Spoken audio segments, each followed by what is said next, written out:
We're back. Welcome to season 2 of Geeking Out, where some randos get together and talk about geeky things. So cool story.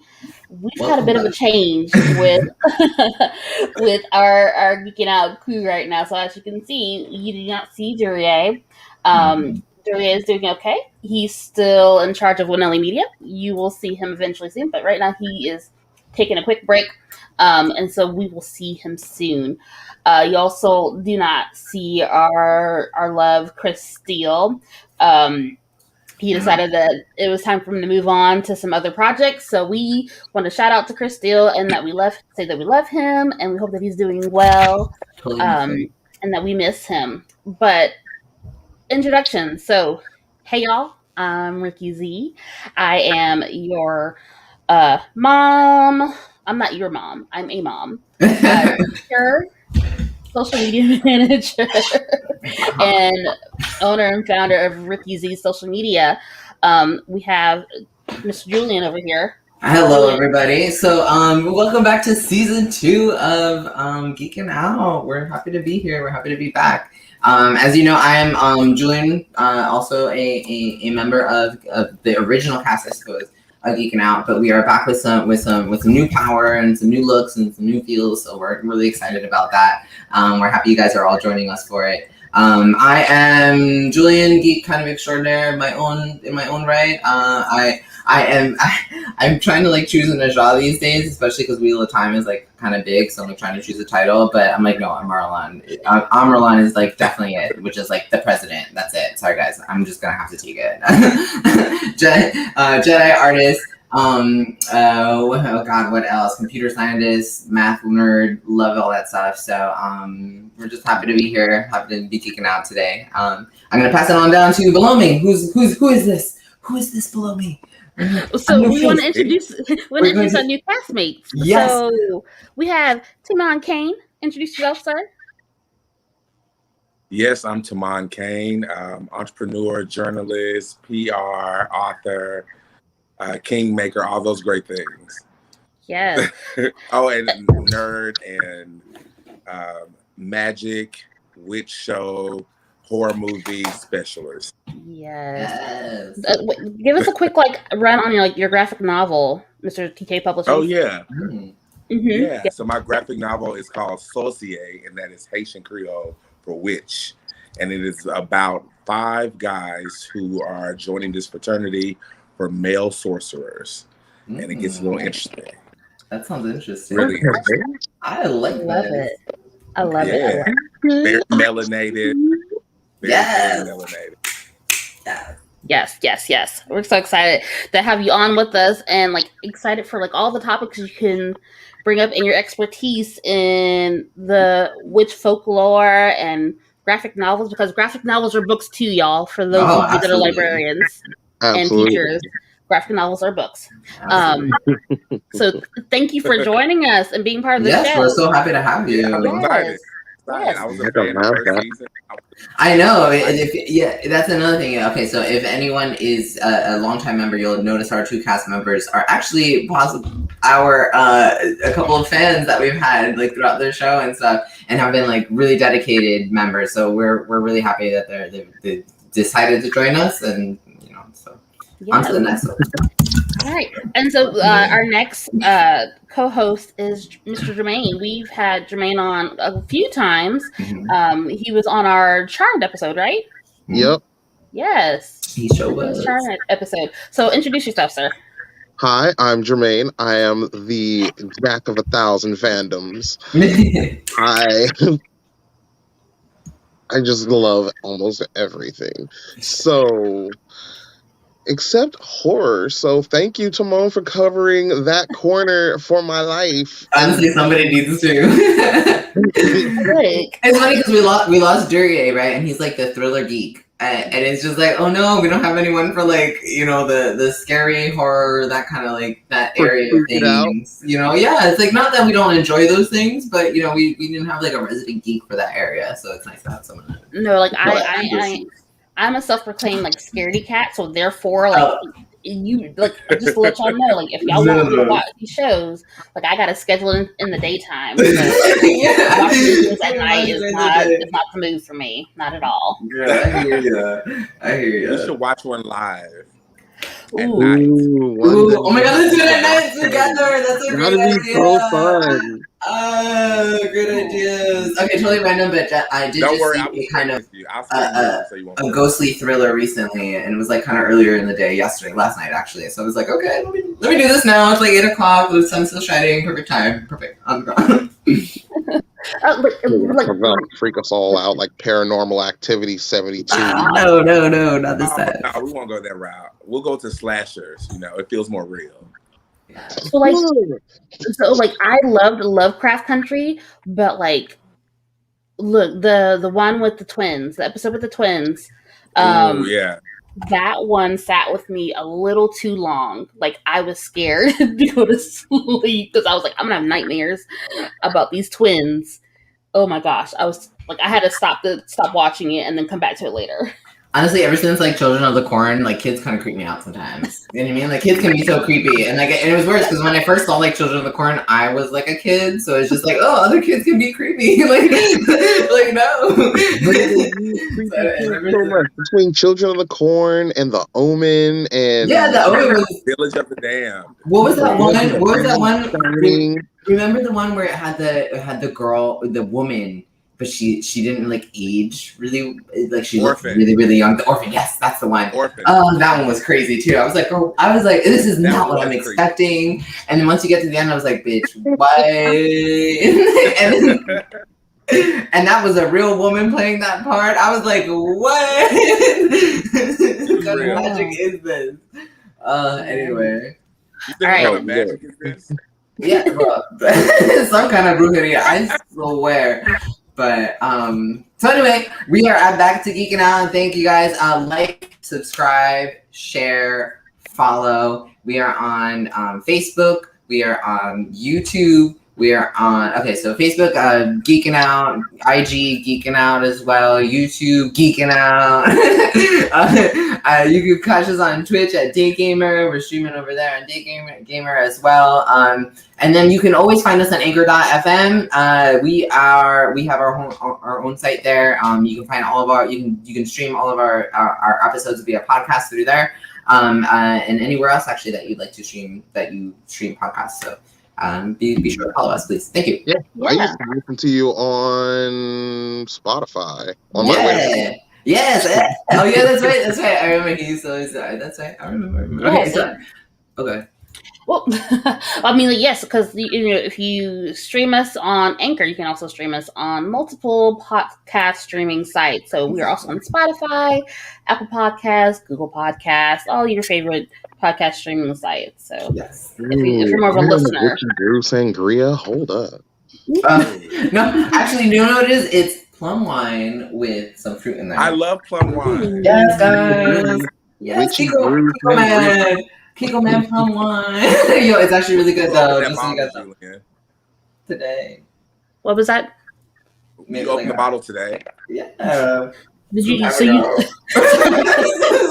It's a one sitting wine bottle. No, it wasn't just me though. It was me and someone else. So okay, guys. I could drink a whole bottle by myself, but now that was not the case tonight, though. All right. So of course we have to get into one of our usual segments called "What Are You Geeking Out About?" But because it's new year, new Geeking Out, new season, we're in our new bag. We decided to change some things up differently, and not only do What Are You Geeking Out About, but some other new segments that you'll see this season. So we're going to keep What Are You Geeking Out About real short before we go into our next one, and then we'll get into our main topic, Vampire Diaries Discourse.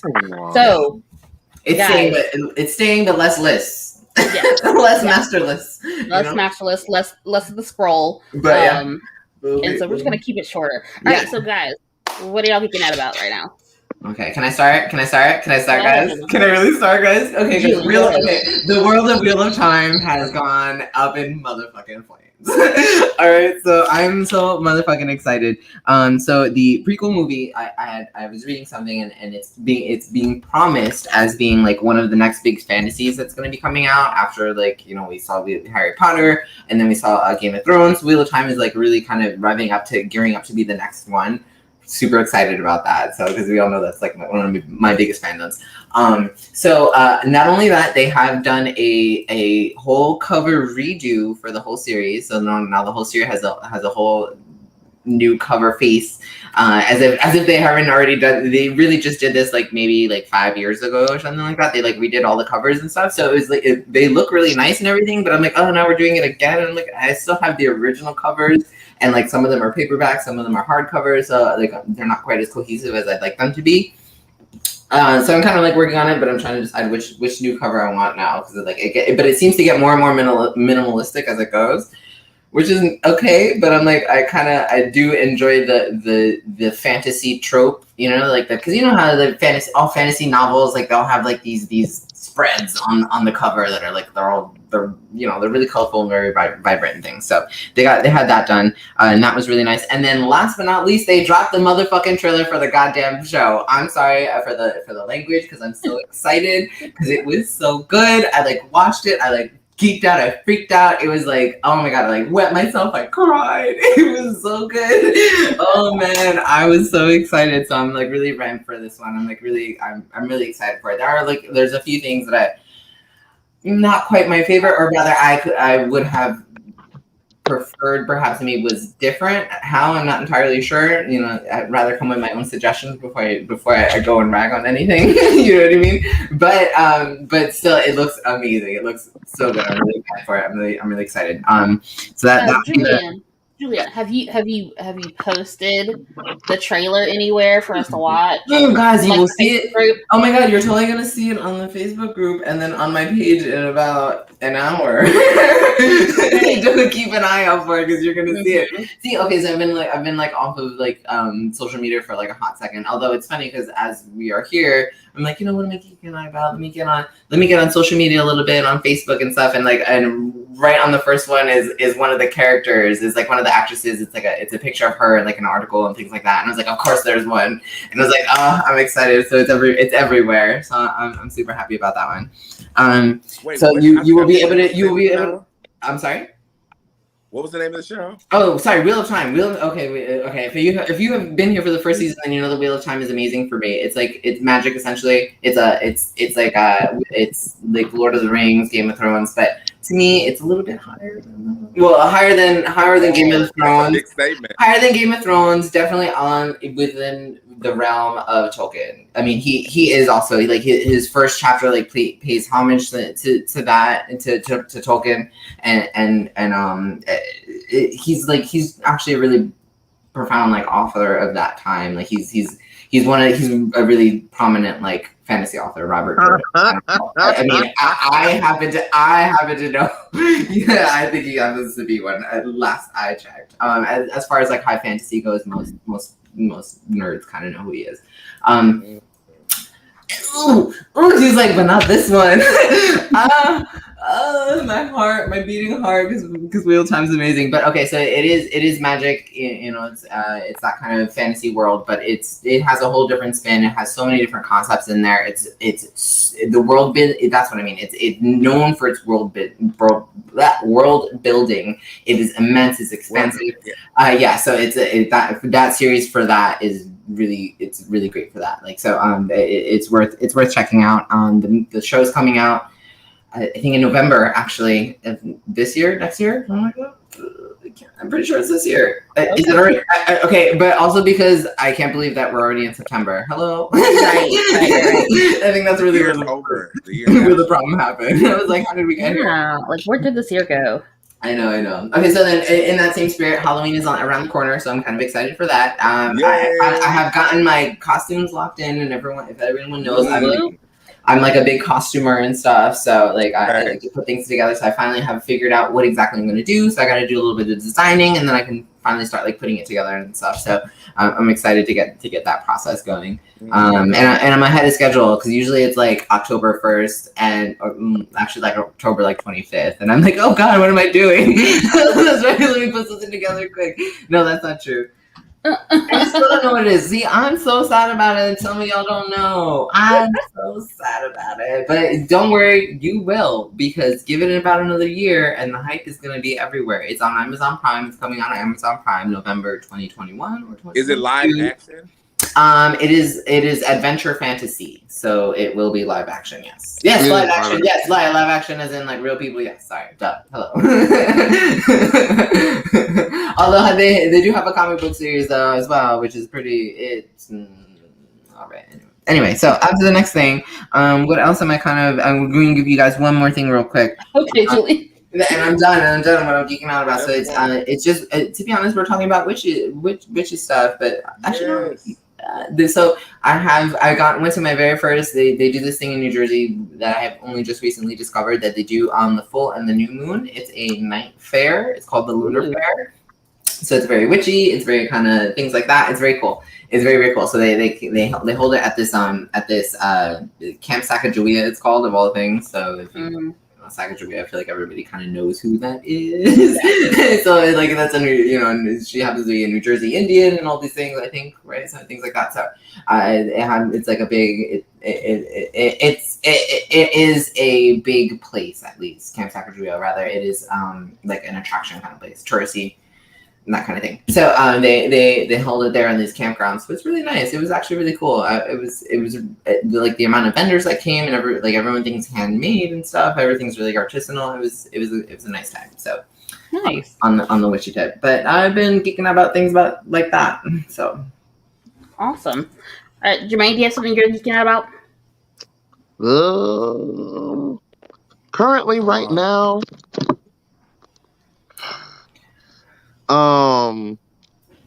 Right now I'm just in the middle of What If and The Owl House. Like those are my two things right now. What was the second one? The Owl House. It's an animated series on Disney Plus. Right. About this girl that gets like flung into like a sort of like fantasy realm where witches and demons and all this stuff Is this live action? No, it's cartoon. It's an animated series. Oh, sorry, I think you said that. And she's sort of like a YA fantasy fan and wants to be a witch, but she lives in the real world where witches aren't real. So now she's in a world where witches are real.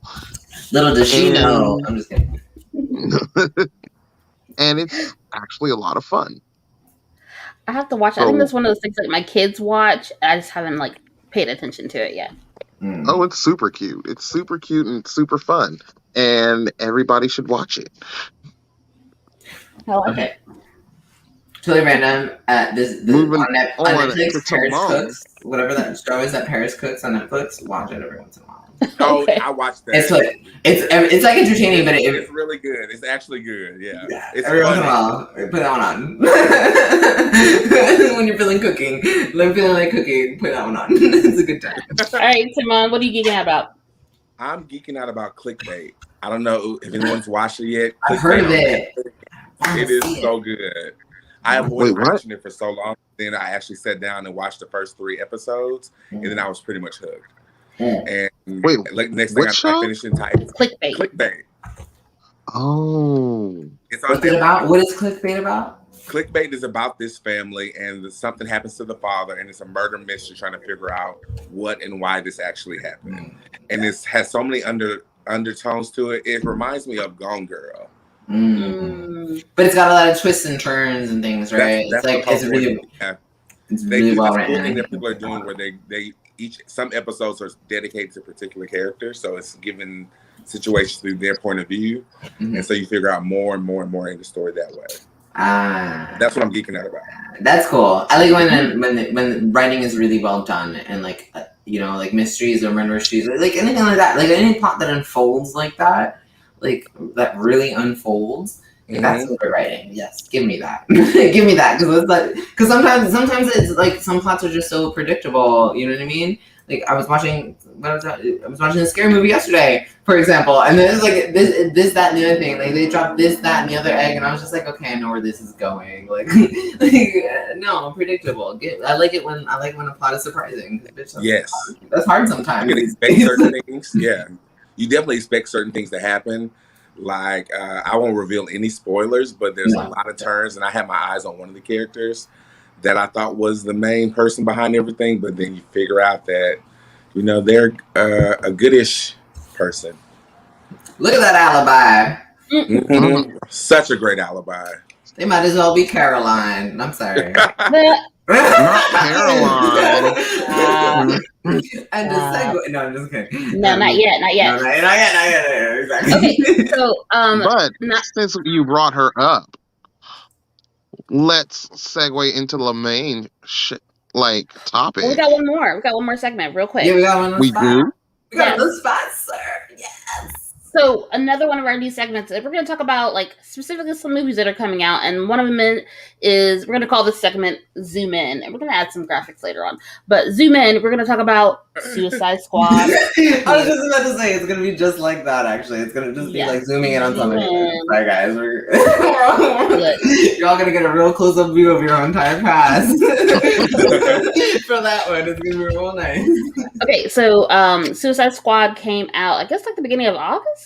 So I think so. It did. In July, yeah. And so this is, if you haven't already seen it, I don't know what to tell you. It is a whole movie. Oh my god! It's a movie, sure. Yes, it's a whole movie for sure. But considering the way that people took the first Suicide Squad, which wasn't that great, I'm not surprised how the second one turned out. So with the second one, if you hadn't had a chance to, I think it was in theaters, but you could also see it on HBO Max if you had a subscription, because usually they'll show their new release with DC for a whole month before they take it off.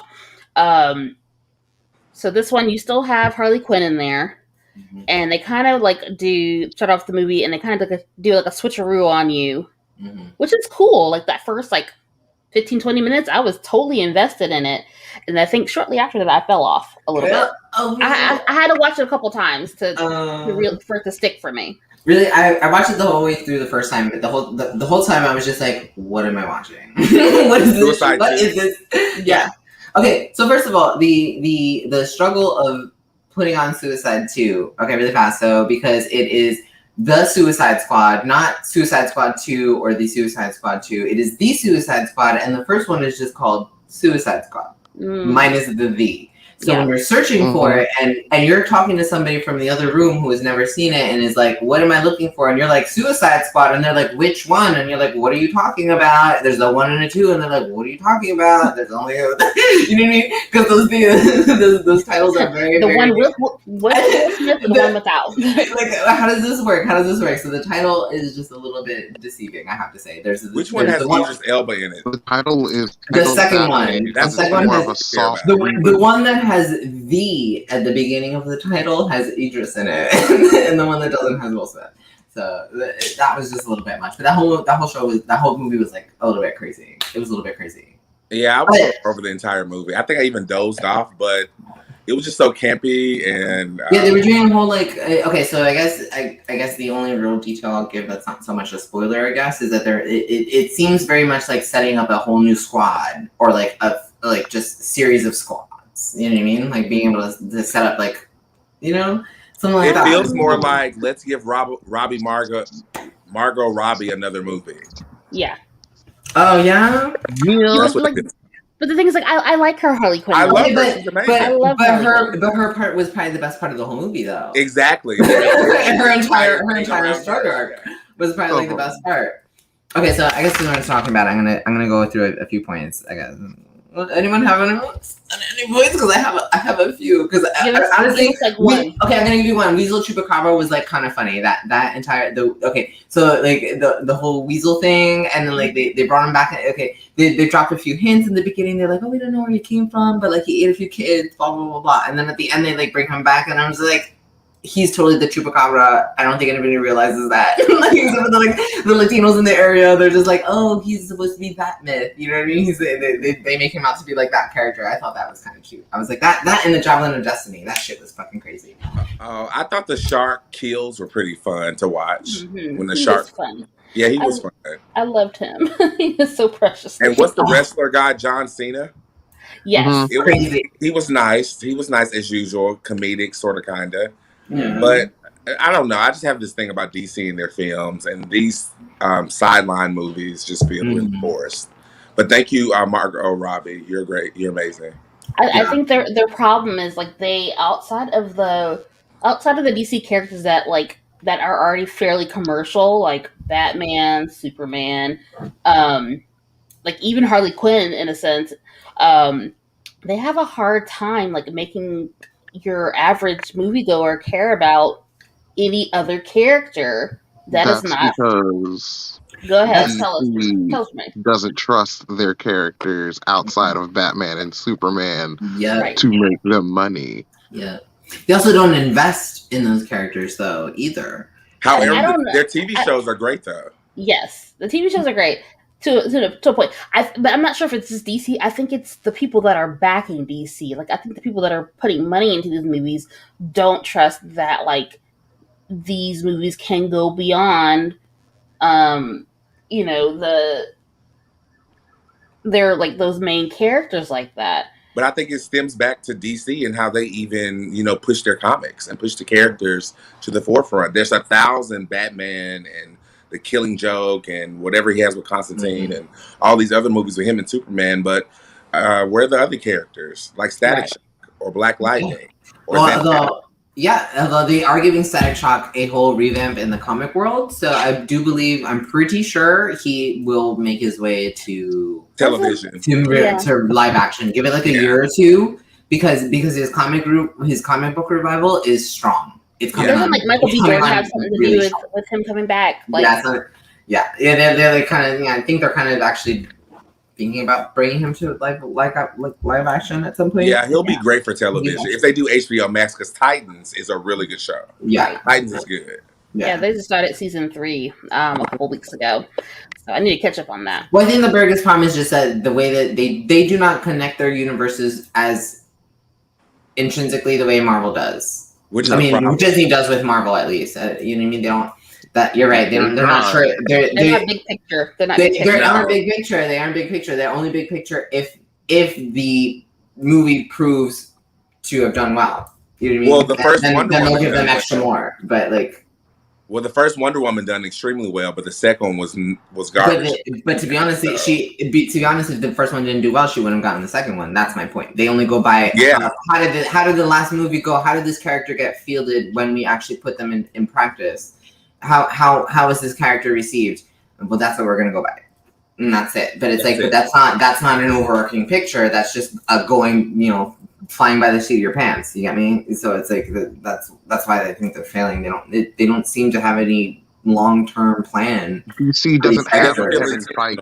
They don't have one person that's binding it all together. Yeah. And it's clear, it's obvious. That's with a very specific vision. They're like, okay, they were going with Zack Snyder and Jeff Johns, but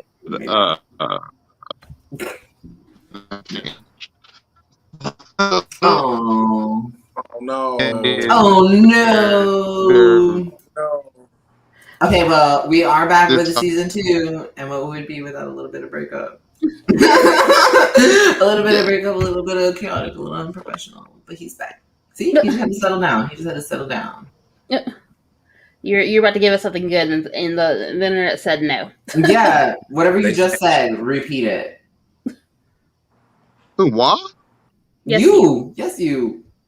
Oh, I was gonna say it was going to be run by James Gunn and Zack Snyder, but then Zack Snyder had his whole family emergency, Mhm. and DC was like, fine, he's out, and so are you, Johns. If it can't be both of you, it can't be either of you.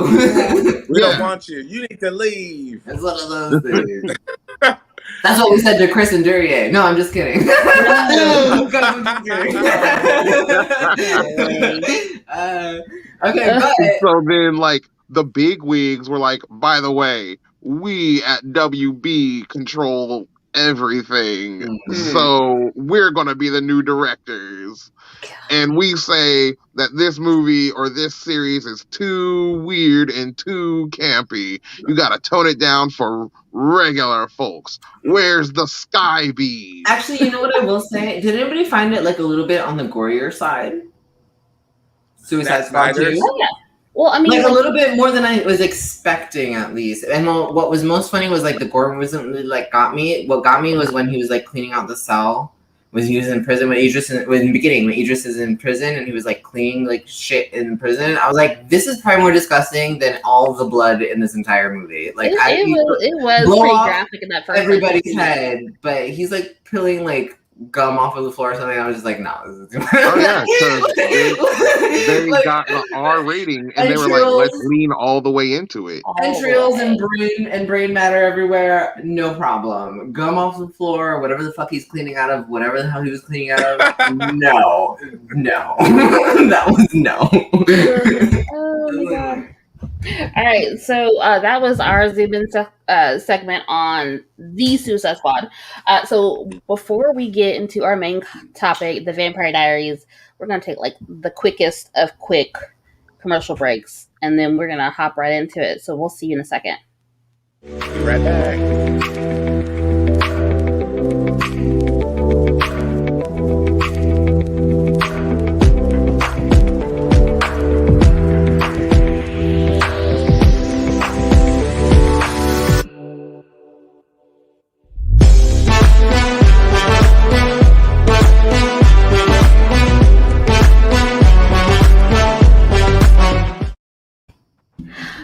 All right, so we are back now. We are going to talk about the Vampire Diaries.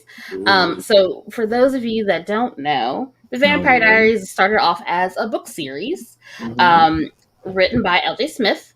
Eventually, probably like halfway through, had a ghostwriter or several ghostwriters due to some disagreements between L.J. Smith and the publishing company that was one of them Drake?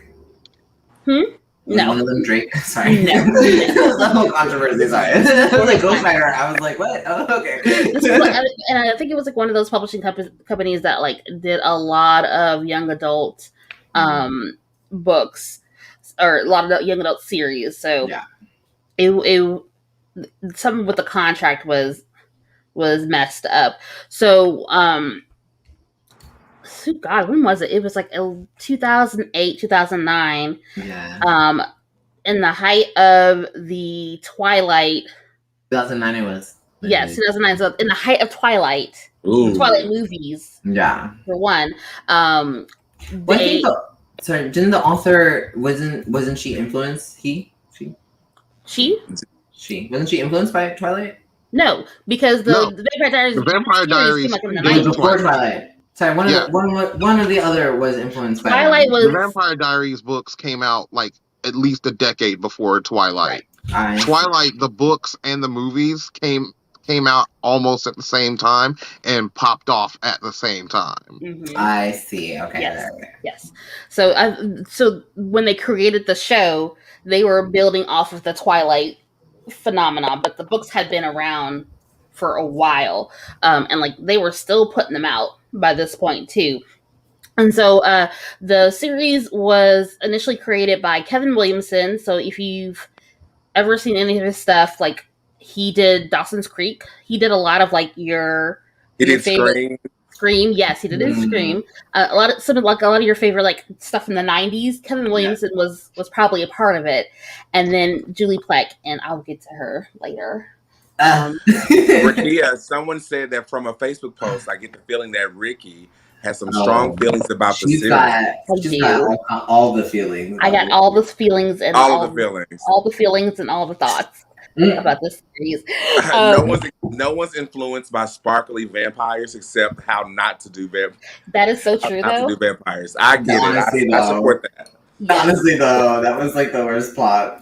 Yes, that's ever. Like, Sparkle in the sun. Yeah. Like, bitch, he do his shit. So when we get the series, we have Ian Somerhalder, who had I think he was only in the first season of Lost. He had been around in some other things as well. Paul Wesley, who did some small roles in other teen dramas, and Nina Dobrev, who was a regular for a short bit of time on the Canadian show Degrassi for a good bit. So when she left that show, this is where she was coming to, and this was filmed in like Atlanta. And of course, we had Kat Graham as Bonnie Bennett, my girl, and graffiti on you. Yes, and what's her name? Shit, Caroline. Yeah, I'm sorry, she's as well. She Broadway, no? No, Broadway. never. No. We were talking about Caroline earlier.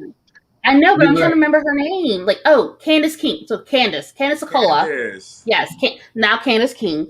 I didn't see her in much of anything else except for like maybe a couple like side characters, guest spots in different shows. Like I remember she was in the episode of Drop Dead Gorgeous. I used to love that show. Which is strange because I felt like she had such a like strong role here. I thought she's actually one of my favorite characters. So, you know what I mean? It's like what? so here's the thing though, like there's an issue with that. So here's some of the differences.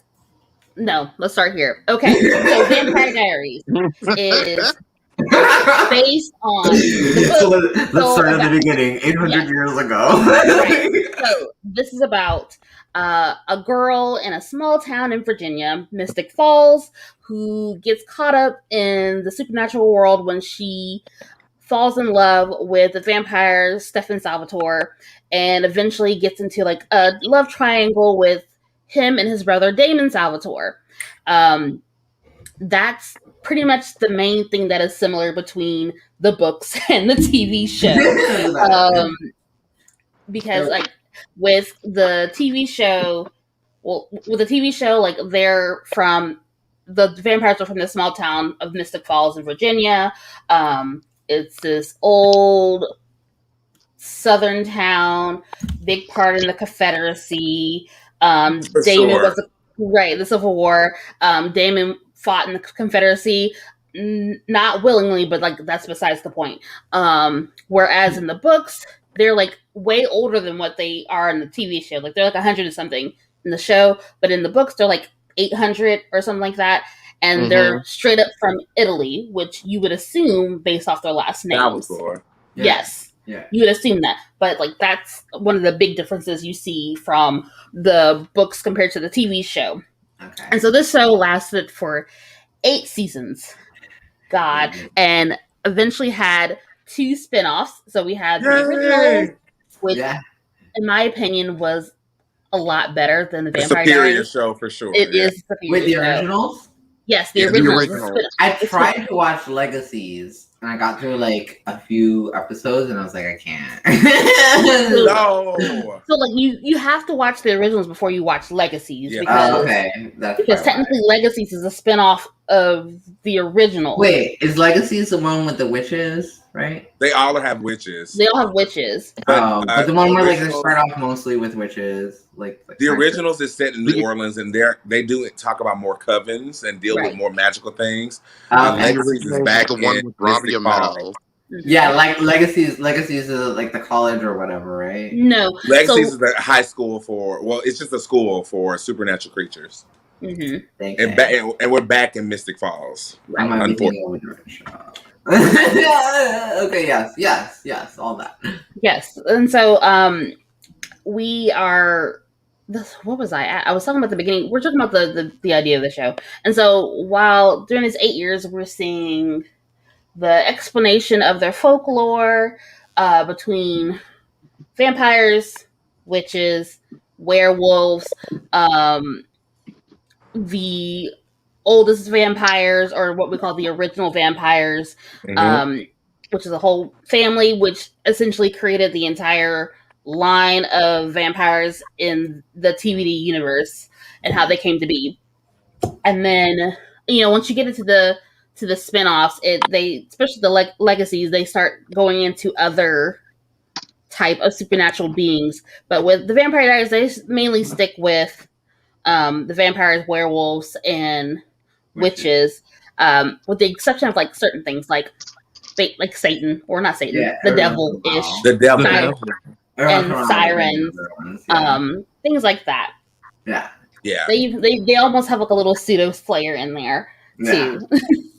Yeah. So it's like for the filler episodes when they need something super. Well, the last season, and I guess at this point we don't do spoilers. I mean, spoilers doesn't count. But at the last season, that's when they brought in the devil and sirens and very powerful psychics. But psychics has always been a part of the show, though. Right, siphons. Yes, the siphons, which is actually a pretty cool like lore that they added to it. I wish they kind of did a little bit more with that. So like the heretics.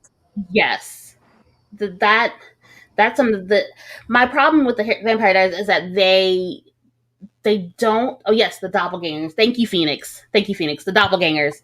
I've always said this in general about doppelgangers. If you ever find your doppelganger, you kill them. Because it's you see that bitch on the street, you shank them. You cut their throat as soon as you see you don't play around with them. You get rid of them. Why do we have to kill our doppelgangers?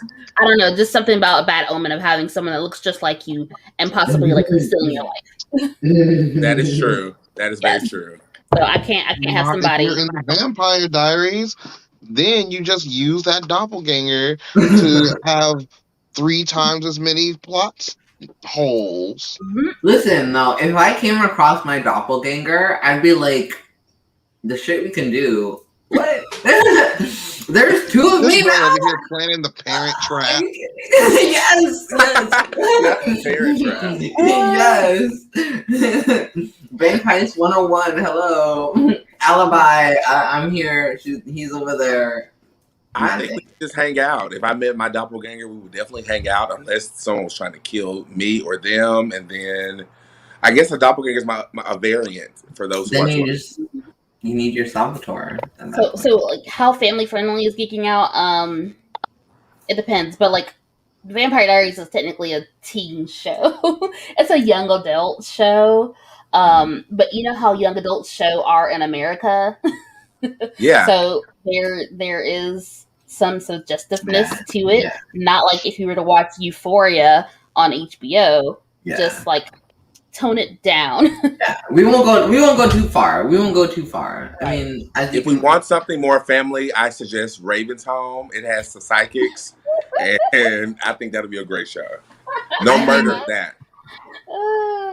But maybe Steven Universe. I'm just kidding.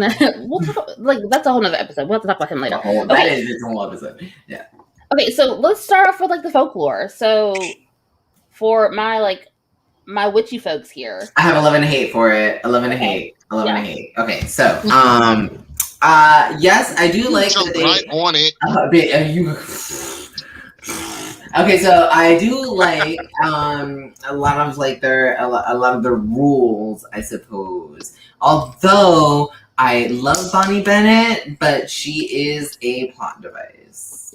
Yes. Yeah. She is the ultimate plot device because she's just like, oh, we need to explain something, let's just throw it in her folklore. Oh, we need this to happen, let's just throw it in her folklore. Oh, we need to do this is good fun. Bennett Blood saves the entire show. So like that has always been my pet peeve. It's great and it's terrible because it's like she doesn't get the flack, the pedestal that she should get for being this plot device. But because she's this plot device, she's not going to get the pedestal because she is only a device. You know what I mean?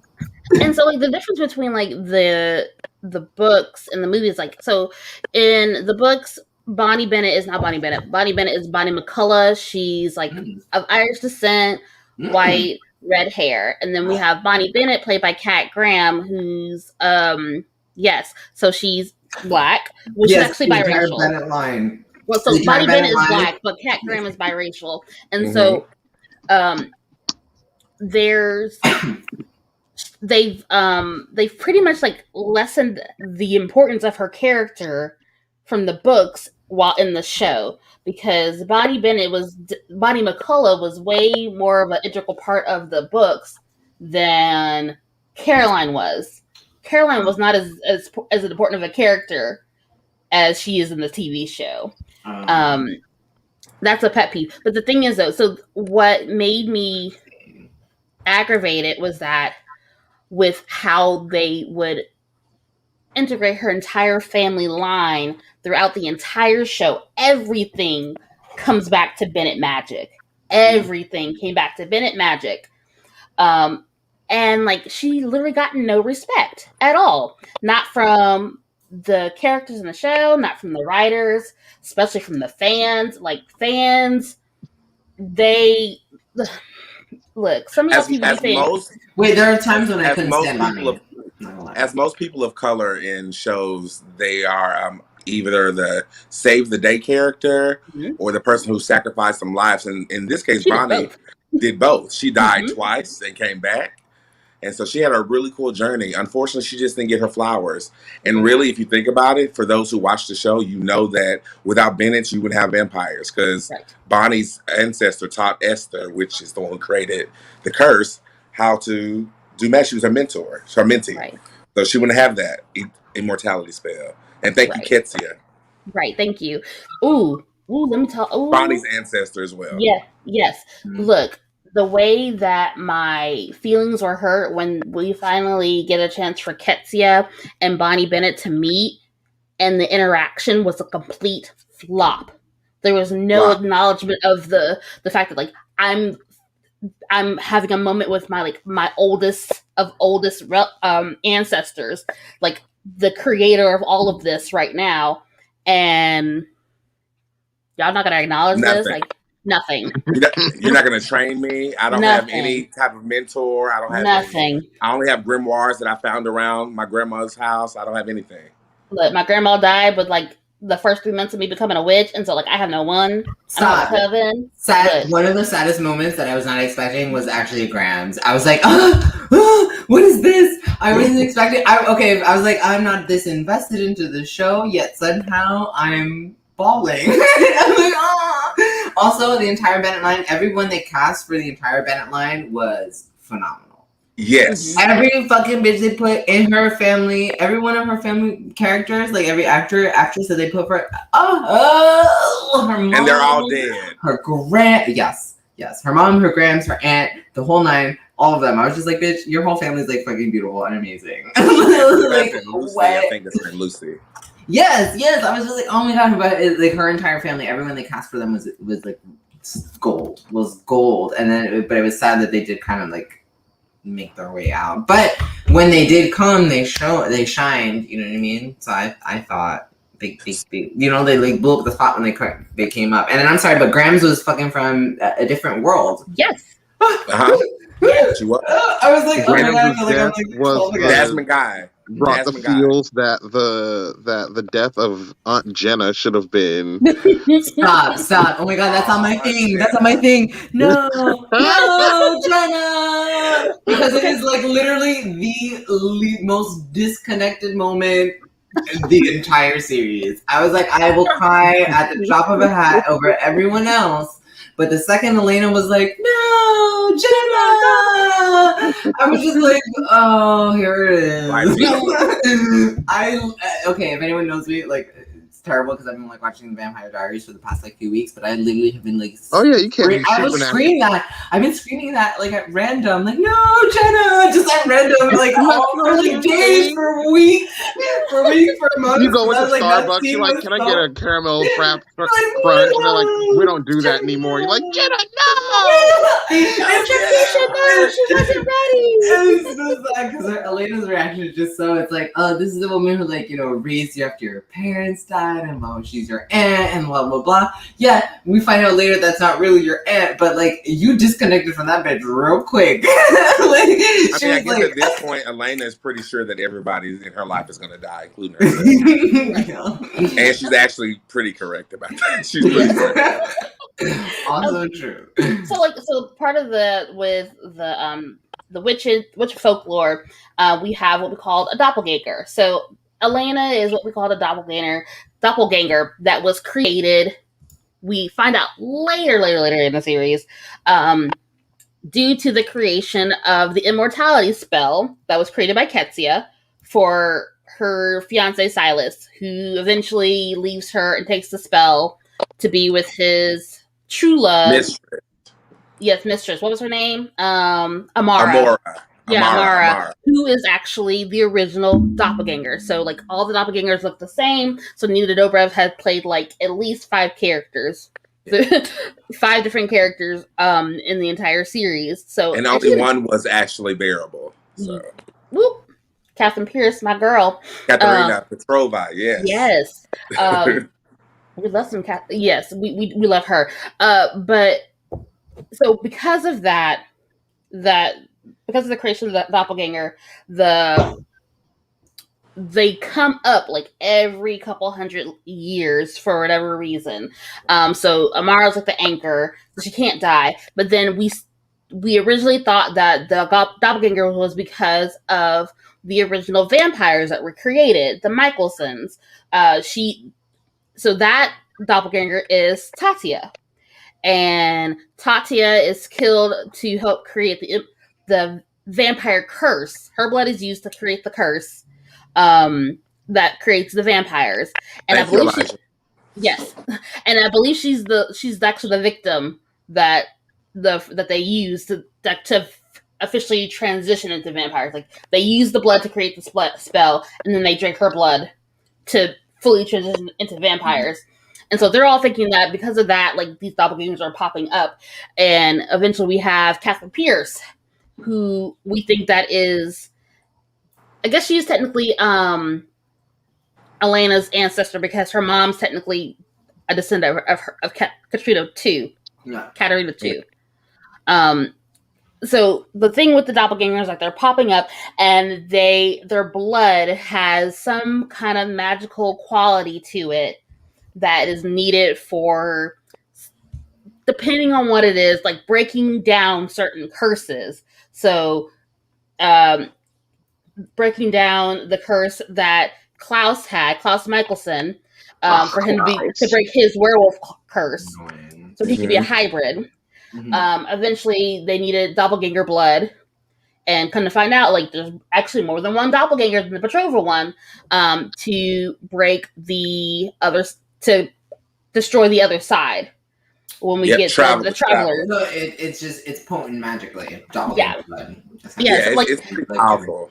It's not Bennett blood, but it's definitely pretty powerful. It's powerful, but, like, they don't do anything else other than just, like, be there. They're just like a conduit for other things. I see. So it's like, use my blood for things. Like, they don't have any. That's essentially what it is, because, like, there's nothing else magical about them other than the fact that, like, they attract brothers. Somebody else. they attract brothers and they pop up. They're in the most toxic love triangle for centuries. Right. Listen, my favorite part was the fact that they thought that they were just gonna put a wig on this bitch and be like, "Oh, now you're Catherine," and I'm just like, "Look, yes." When you add the curly wig, right? That's how you know. when you add a curly wig, your attitude completely changes. And they put a wig on her, and she was a whole different person. And we were just like, "Okay, Elena, I see you. I see you." But I did enjoy the switch actually more. Yeah, I did it. Like, she did a great job with that. But that's the bulk of, like, the doppelganger magic. It's just, like, their blood's potent, and, like, it's a conduit for other shit. And other than that, like, whatever. And then we have the original vampire family, the Michelsons. So we are introduced to them with the mystery of Klaus, which I thought was a really great build up. Like that was some really great build up for Klaus to come in. It was. So like how do they even think about this? Like there's the introduction of the werewolves, and then the introduction of the Moonstone that's supposed to have something like change the powers of the werewolves, or make it to where that it wouldn't have to shift during the full moon. So the Moonstone, once enchanted, it could let the werewolves control their form. So they don't shift anymore on full moons, but they still have their full abilities. Which we come to find out was kind of a farce. It was just a way for him for Klaus to find it. So if someone else finds it, he can track them down, because somehow he's very like all-knowing. They made it seem like he has spies everywhere during like that time that he's introduced. And so like what part of it made him a great villain was just the mystery behind him before we even got to see his face. Yeah. And then they built him up really well. And that honestly, that's when I tell people that's when you should start watching the show. Because that's when the first couple of seasons, they kill all the parents, spoiler alert. They kill all the adults and leave the kids helpless, besides Alaric.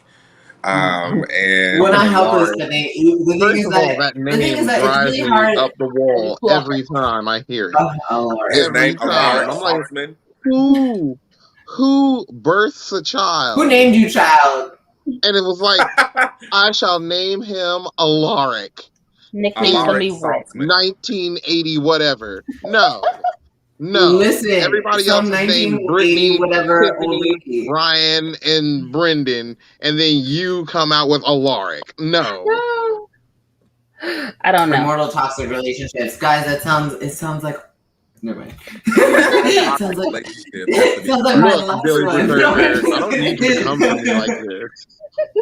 Right? I was like immortal toxic relationship. I'm like, so the ones I have.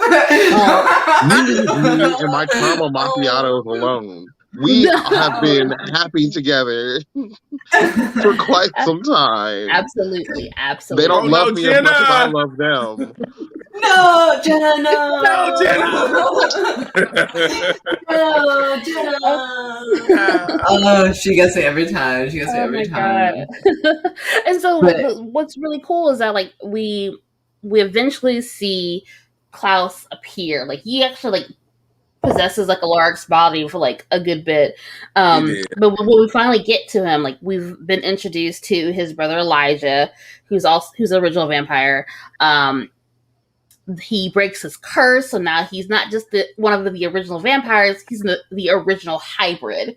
So now he is a vampire and a werewolf. And like the thing with the originals is that it's hard to be killed. It's not that they can't be killed. It's hard for them to kill. Like they need the white oat steak, like something real specific that like eventually is like buried away. But Klaus cannot be killed up until like the last season of the originals. Oh my god! Klaus can't be killed. I'm sorry. But wait, no. Did she really, or is she just really talking about the way CW just does their shows? Because literally every fucking so that was my only thing was every villain that they like introduced. I was like, does anybody actually die? Or that's the thing too. Like when or do we all come back and like So in the somebody else's love Vampire interest Diaries, later, like in the realm of Vampire Diaries, like folks staying dead tends to be like an issue. So of course, like Bonnie Bennett like dies 2 or 3 times and then comes back, and then some other villains later on But thanks to the other side, you can come back if you have a Bennett. Right. But then the other side is destroyed at some point, though, and those people should not be able to come back. Other side is destroyed. I think in season 6 or 7 when Bonnie is the anchor. Mm-hmm. Yeah. After she comes back to sort of life. Mm-hmm. Yeah, because she brings back Jeremy and kills herself. Yeah, that was that. Oh, that was I see. I'm in like the middle of that one. I think. I was so disappointed in her. Okay. First of all, okay. Jeremy is a disappointment. Oh. Period. They should just. He is a disappointment. They should just do away with him because every time he comes on screen, he's annoying. If anybody this whole emo thing going that I don't understand. If He anyone really is a Wheel of Time should have fan, been killed already. Going. He really should have been. And if You it shouldn't wasn't say for plot armor, Elena would be dead also. Also, Anna's annoying too. Thank God. Oh, she's actually, done. I see and I'm mad she came back, but thank God she's done. Who? Anna. Oh. Anna. I'm mad that she came back when she came back for the brief period. So Anna, one of the two vampires. So like one of the ones that like they. Catherine's first her friends, the daughter. So like right. So Anna was one of the tomb vampires that were like locked in the tomb and like they were desiccated for 100 years. And they thought that Catherine was in there too, but then they were released, and so like they had, she was looking for her mom the whole time. For her mom. Oh, was she in love with Jeremy? She was in love with Jeremy. Oh, yeah, she didn't have to come on the show. Yeah, she was like, annoying. So was Vicky. Look, Vicky. Okay, Vicky got done so dirty. They hated Vicky. I don't understand. Like, so like in the earlier seasons, like there was so much promo with Vicky, and Vicky wasn't supposed to be that big of a thing. Like I never understood that. Like, and she wasn't. She wasn't. Like, and then she came back at the end. I'm like, what? Like, why is everybody so into Vicky? Like, Vicky wasn't really. Well, and here's the thing: her character rounded out to being okay, because also think about the time period. We're talking about like 2009, right? Mm-hmm. We're also talking about like Teeny Bopper's show, and then Vicky's character, she's like this wild child, like sex forward girl. You know what I mean? She has her straight place. Off of Gossip Girl, and they wanted exactly. She had her place, so it's like they were designing a character that they were hoping was going to stick, and didn't. It didn't happen. That was really that was the problem. It was a lot of characters they were hoping was going to be like. Honestly, Jeremy could have died. Well, and the ones that stayed are the ones that. Honestly, he could have. The only way but they only kept Jeremy because he's Elena's brother. Like they couldn't. Jeremy, no! Like it doesn't it doesn't sound the same as. Actually, you may actually get that reaction. You may get that reaction if I think about it. No, I might actually. Oh God, I'm not quite done yet. So. Sexy gonna sell. That's true. She was very attractive. Vicky was attractive. That was the thing. She was attractive enough, and that's kind of. But you know who I'm upset didn't have more time? Stefan's best friend. What was her name? She always popped in when they did the other side or go. Lexi. I love her. I did love her. I thought she was really good. But I mean, she was dead, so yeah, she died. Didn't she died and she had no Bennett behind her. Damon killed her, right? Damon killed her. She had they had a chance to That's pretty early. Yeah. Spoiler alert. Sorry. No, but I was gonna say Damon. Okay, so there are a few like really tearjerker moments, and as you said that, like, Damon killed her because like Damon. Oh God, Damon's annoying in the beginning, and he makes his way, whatever the fuck. But Damon was hilarious in the beginning. Damon was comic relief. He was comical, but he was just but he was annoying. He was annoying in like the way he was a part of the plot, like the things that he did and how he was like the very very very very very first villain. It's just like, oh, you're just annoying. Everything you're doing is annoying.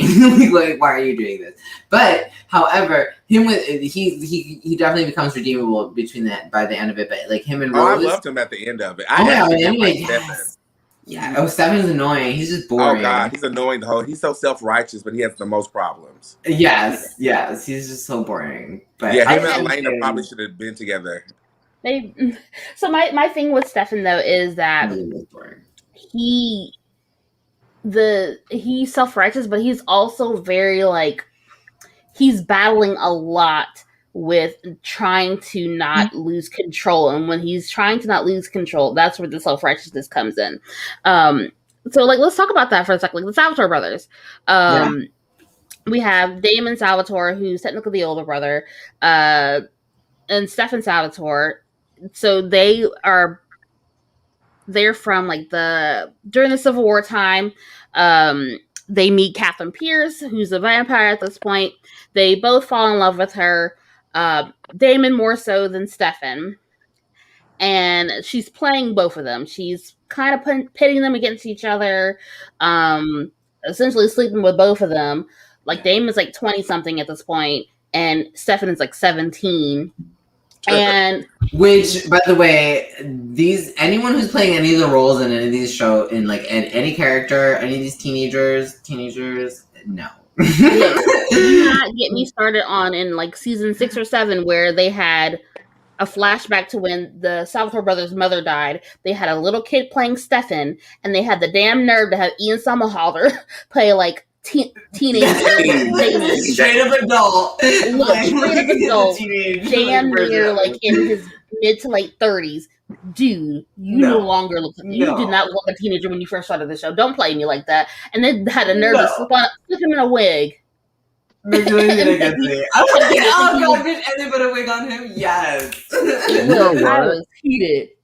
Next time we show up, like next week, I'm just gonna wear a wig that looks like when I was a teenager, and you'll never be able to know. Yeah. They'll be like, "Oh, did you come back in time?"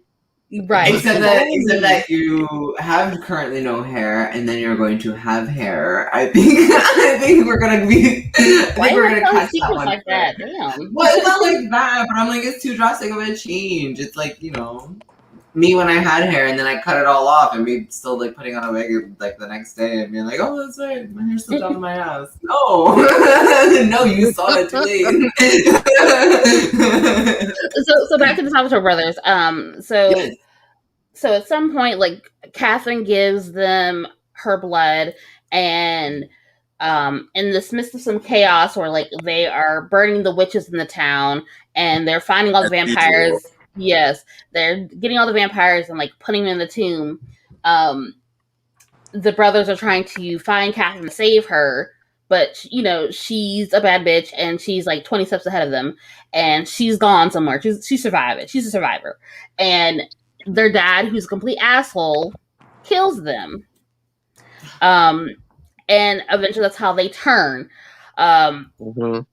So they're vampires now, and there's all this big stuff about the fact that like they were both involved with Catherine and who was really in love with her, and all this other shit. It's really toxic, and then it rolls really over to who loves Elena the most, and who really needs to be with Elena, and who deserves to be with Elena, which is actually Catherine, which is the Amora, which is actually. Right, and like they do kind of like a retcon because like Stefan meets Elena first. Well, no, Damon technically meets Elena first, but Damon makes her forget. So like we all think that Stefan meets her first, but is Stefan and Elena's like relationship a real relationship, or is it influenced by doppelganger magic? Yeah, either way, and then like yes, Elena has feelings for Damon, but like. There's a sire bond because she eventually turns into a vampire, and like whatever feelings she has for Damon are amplified, and like to the point where like she will do whatever he tells her to do. Wait. So a sire bond is meant when someone sires you, that's the person who gives you immortality. Right. So because the originals are the original vampires, everyone's sire lines trickles back up to that family, and so when who sires Elena? Damon accidentally sires Elena, and not accidentally, on purpose. Loyalty towards him. Right. But you find out that that the sire bond enhances what's already there, I believe. Right. So she loved him. Well, it makes it sound like he's her accidental dad. And like, what I will say is that I don't know why, but I just have to do what you like what you want. So that's what I didn't like that. I didn't like that they kind of set that up, because I in the beginning, like when I first started watching it, I was like, oh my god, Damon's her dad. And he was like, Damon's her dad. You're like, oh my god, it's Damon. And then it's like biological mother, so there's that. Right, and then you're just like, okay, this whole thing just gets really convoluted. And really, the parents, really, Lily Salvatore is really the problem with this whole situation, because those kids were actually she faked her death to go be with a psycho. Yes. Who comes back and terrorizes everyone. It's a whole. I mean, the Phoenix Stone and all of that. The show just goes in a lot of cool directions, honestly. But the Salvatore family, unfortunately, is the cradle of what's going on. Yeah, it's just a lot of toxic stuff. Like it's toxic. It's all toxic. It's very toxic. But I feel like it comes with the genre. Therein lies my problem with the genre. However, the genre comes with a lot of toxicity, so it's like hard to like kind of write it out or like try to.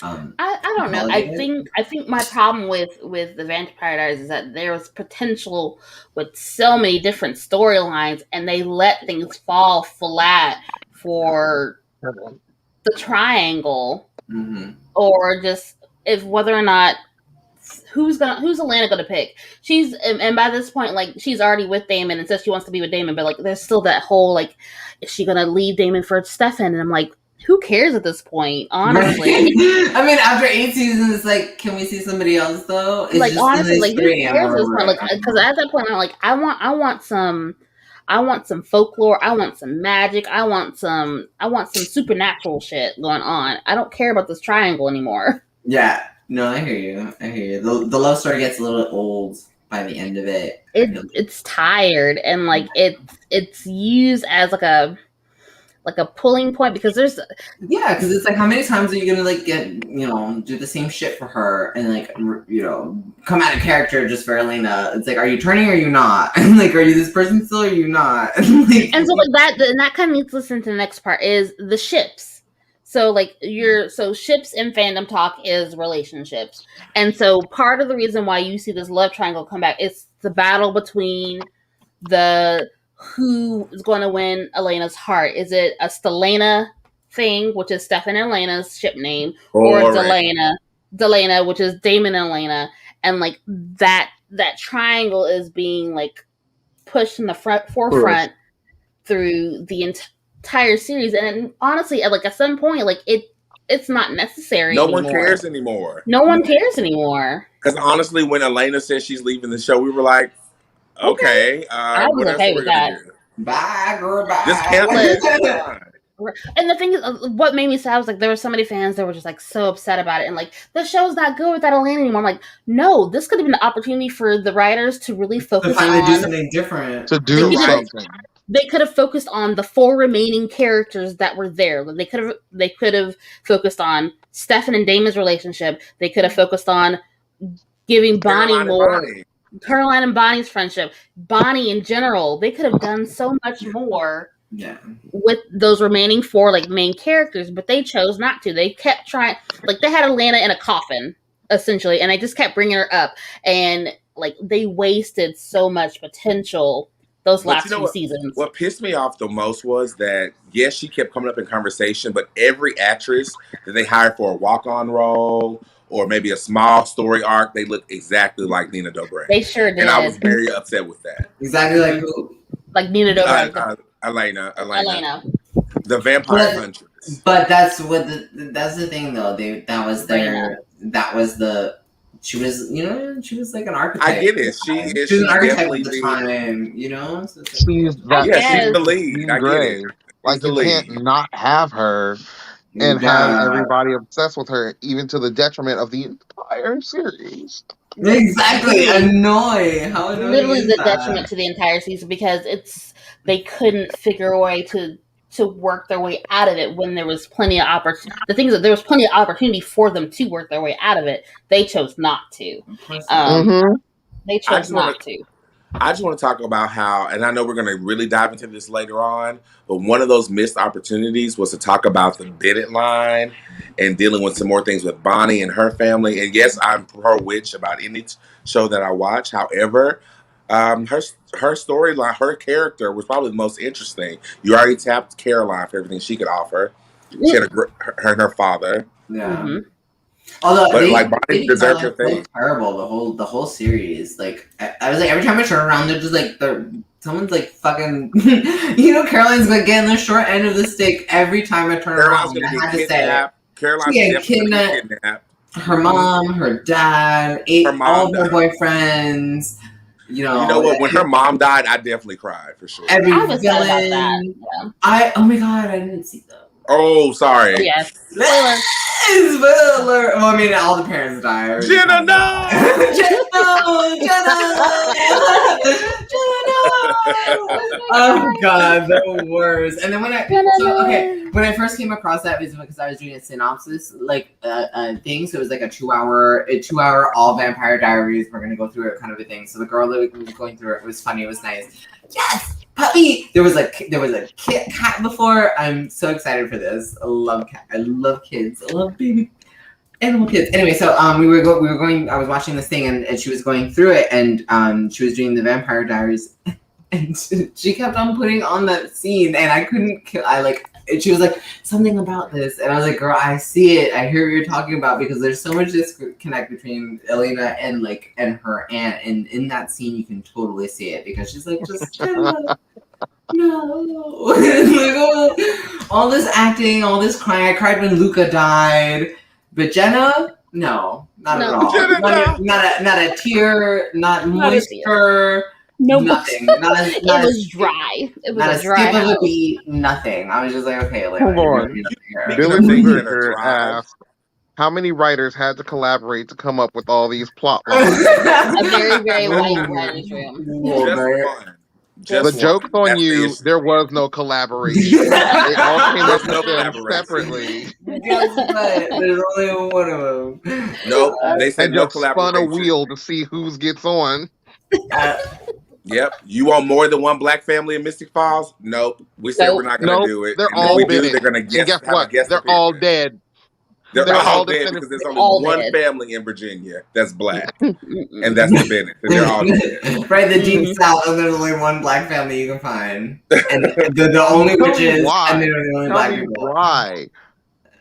Every time, like, Bonnie can't be in a relationship with anyone that's not like sideways black adjacent, but always in there for like 1, 2, 3 episodes. And it was her and Jeremy gone forever. Honestly, her and Jeremy. You mean her not brother, but still her brother? Although I will say, stop, because the best line was when they had like broke up the first time or whatever, because he didn't like tell her something, and she was like, "You can spare me the excuses of having to hear you can spare me of having the time of having to hear your excuses." I was like, "Bitch, what?" She said something real fresh. It was. I thought it was probably the first time they broke up is because he Anna was a ghost, and that's why. She kissed. Yeah, he kissed her. He was still in love with Anna. He kissed Anna's ghost, and yeah. And I don't know, but her line to him, like in that moment when she snubbed him, I was like, okay, look, I'm sorry, but if you cheat on me with a ghost, it's on site. It's on site, and we're not getting back together ever again. I don't. You don't care about me. You don't care about my self-esteem. No. I'm sure you want some paranormal activity. I might as well use some paranormal activity in about a minute. You might as well say you hate me. Like that's what it is. That's what I heard. You hate me. And you think I suck. And you think my mac and cheese is fried. That's what I heard. Right. It was just funny. It was funny because the way that she snubbed him, I was like, all right, girl, you better. That was a love moment for Bonnie, me and Bonnie. I was like, okay, I hear you. That's really a great dating excuse. I'm actually seeing a ghost, and I can't do this with you anymore.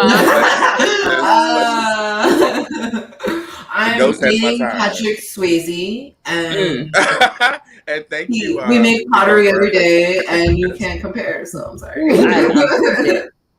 Me and my Ouija got it on, and I found me my love. Look. Listen, it's like the wind. It's just how it is. There has to be some supernatural backlash to a ghost kiss. I don't know if ghost gives you like STIs and things, so that may be the safest option. Cause technically the ghost kisses was the supernatural backlash because the reason why he was able to see Anna was because he had they had to kill strap his heart and then bring him back to life.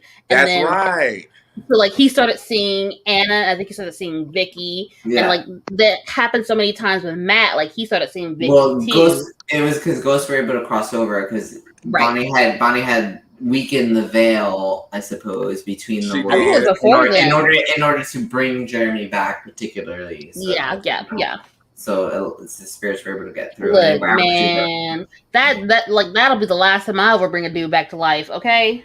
Yeah. Okay, Well, first of all, any man, period. Second of all, Jeremy's that man. Definitely not happening. Right. Thank you for bringing that up. So, like, the first time you bring him back to life, he cheats on you with the ghost. And the second time you bring him back to life, you die. No, thank you. Stop. Girl, she did it the second time? Sorry. Spoiler alert. Spoiler alert. Oh, gosh, she does it twice. No. Girl. No, not for Jeremy. Shame on...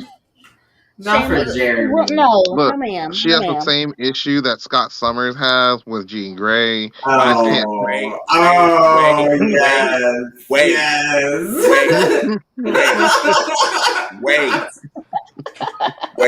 I will call every ancestor I know if you bring up anything bad against Jean Grey. I'm a Jean Grey. Look. She don't do nothing but die, and then he weeps about it. She gets and then he come back. She's got a whole. And then she comes back, and then he's like, "Oh no, Jean is just very dramatic. She'll fake her death and come back because you guys play too much, and she's gonna come back and be She's the ultimate Karen. She's the only drama queen. That's Emma Frost. Everything is a drama with Jean Grey. Don't catch Jean Grey in the supermarket and tell Jean Grey she's got to wear a mask. She's going to throw everything off the shelves. That's it. She's going to do more than she's going to throw everything off the shelves. She's going to erase the entire block. That's it. She's going to be, you said I have to do what? You have to do what? That's it. We're done. So you think Jean Grey is worse than a Karen than Scarlet Witch? Because we just saw a whole show about Scarlet Witch. We did. She was so sad. We did just see that though. Okay, I can get that. Basically, her being Karen. Not to get off subject because Bonnie Bennett, you can't be a Karen. But yeah. Jean Grey. It doesn't matter. Bonnie. Could you imagine Bonnie Vision? That was a terrible idea. Bonnie Vision. Ooh. Bonnie Vision is also what happened the last season. Right. Now that's you mean all of the Vampire Diaries. Whenever they need to advance the plot, they bring in Bonnie and a Bennett. Bonnie and a Bennett. Yeah, that's what they do. Yeah, because Bonnie and then one of her ancestors. Oh no, we can't wake up Silas from the dead. Oh, I'm sure my ancestor probably entombed him. So I'm sure I can do it. Whatever did. Oh no, we need actually 2 Bonnie witches. Hey mom, thanks for calling me. We got a mission. Right. I know you left me when I was a small child and never saw me again, but hey, can you come help me, please? And I still don't understand why she left her. It doesn't make sense, and she went off to live her own life. Right. Got remarried, raised a whole other ass kid. That don't even belong to you. Raised another kid that is not your son, but is enough of your son so you can call him your son, but not enough of your son to where he can date your daughter. And it's, I love how CW has this sort of obsession with like skirting around the rules of incest. Where it's like fake incest, where they're like, oh, it's not really incest. They're not really related. It's just not by blood. So it's okay. Yeah, we're just third cousin. I'm looking at you, Barry and Ayers. Oh, now. Fighting words. Look, if your parents got like killed and sent to prison when you're like 7 years old and your next door neighbor's like, okay, I'm going to adopt you. And okay, sure, you're in 2nd grade and you have a crush on this girl. But like, I don't know. You're because like raised with her for the rest of your life and you still feel the same way? No, you creep ass. That is strange. That means for the past like 12 years that you've been like raised and like growing up next to this girl, you've been like in love with her. Like that's awkward. But like pretending to be her boyfriend. That's my love. Her boyfriend now gets to be your boyfriend. Yeah, and then you grow up together, and then she's like, "Oh, you're my brother, but also I'm in love with you. Let's get married." Ooh. Oh, incest is best when it stays in the seed. I like that one. I'm sorry, that was good. There's like at least like one show. At least like a set of characters on each show has like some kind of weird incesty vibes. I don't know. I'm saying. Like our parents just married while we're dating, so technically, We are brothers and sisters, but Right. whatever. Oh, they did that on Riverdale too. They sure did. I love Riverdale. Yeah. They sure did. They be Ooh. broaching some With subject. Archie and Veronica or whatever, where they were like dating, and then their parents are like, "Oh yeah, we used to date in high school, and we're gonna start dating again." Tee We love it. Yeah. What were we? Wait. So back to Vampire Diaries. What exactly were we talking about? We were talking about the folklore. So we talked about the originals. We talked about doppelgangers. We talked about Salvatores. The ships. We were talking about the ships. So there is Stelena, that big argument, which Everyone's over. At some point, like we're all just like it's whatever at this point. Sure, pick one of them. Pick one of them. Tell us what. All right. There's Stereline, which is Stefan and Caroline. Okay, so I don't like Tyler and Caroline. Listen, I love them. Those that was a good ship. That was a solid Yeah, that was ship. Great. Wait, blonde hair, blue eye couple. You can't beat that, right? Tyler and Caroline, that was a solid ship. Oh no, see, I didn't. Okay, here's the thing. I couldn't stand Tyler. Period. Anyway, but he was pretty. Tyler Lockwood. He just looked nice. That was Don't it. worry, Damon takes care of him later on. No, I mean, like they eventually don't they don't stay together. They eventually break up. Yeah. But like between like their Stereline, which is Stefan and Caroline. Spoiler alert: they end up getting married, but that's short lived. Yeah, for a day. For a day. Yes. There's also Clareline, which is Klaus and Caroline. Now I was here for that. I did see that one. I did kind of. I'm noticing. I was like, whatever about that too. Like honestly, I think. And if you talk to the actress Candace Cole or Candace King at this point, she was just like the way that the fans were just all about this couple, and they. I was one. But I think her issue was like you guys really tried to justify the bad guys in the show's behavior in order for them to be like to justify you wanting them with the female characters, for the female characters to choose them. And is it really justifying it, or is it humanizing a villain to make them an anti-hero? Yeah, it depends, because you could say that he's being humanized, or in another case, you could say that he's being whoopified. To like they just really water him down to where. Like, we're because think about it though. Like when we were first introduced to Klaus, like there's this mystery. He's the big hybrid. He's really scary and this really big villain. And next thing you know, like a season later, he's like drawing pictures of horses and sending it to Caroline. Yeah. So I would have preferred, and I may get slayed for this, but I would have preferred for Caroline to leave Vampire Diaries, go to New Orleans like Cordelia left Buffy, and we wouldn't have Cammy. But I think Caroline would be great. Cammy. I like Cammy too. But who didn't think she was going to die? Well, I honestly had wished that Bonnie would have gone to New Orleans. Oh my God, yeah. Bonnie and Vincent. Yes. And Davina, yeah, it's a wrap. Yes. And I really I wish they would have done it, because that would have given Bonnie the chance to really explore her craft. Whereas on the Vampire Diaries, you don't get to see that. It was very much all accidental, like rushed magic learning, because you're trying to learn all this big magic for this one big thing. Yes, and that's why your nose is bleeding. Isn't that annoying? I found that annoying. But I mean, it was part of her being a plot device, and that's the thing that bothered me, because it's like you can do so much character development here, so much plot development here, if you would just develop it instead of just using it when you need it, because you're too busy talking about fucking Elena and Stefan and David and whatever the fuck they're doing. Right. That's what we talked about for the first 4 seasons, while Bonnie's sitting here. My friends are about to die. Let me figure it out. Next episode. My friends are about to die. Let me figure it out. Oh, I'm dead. Yeah.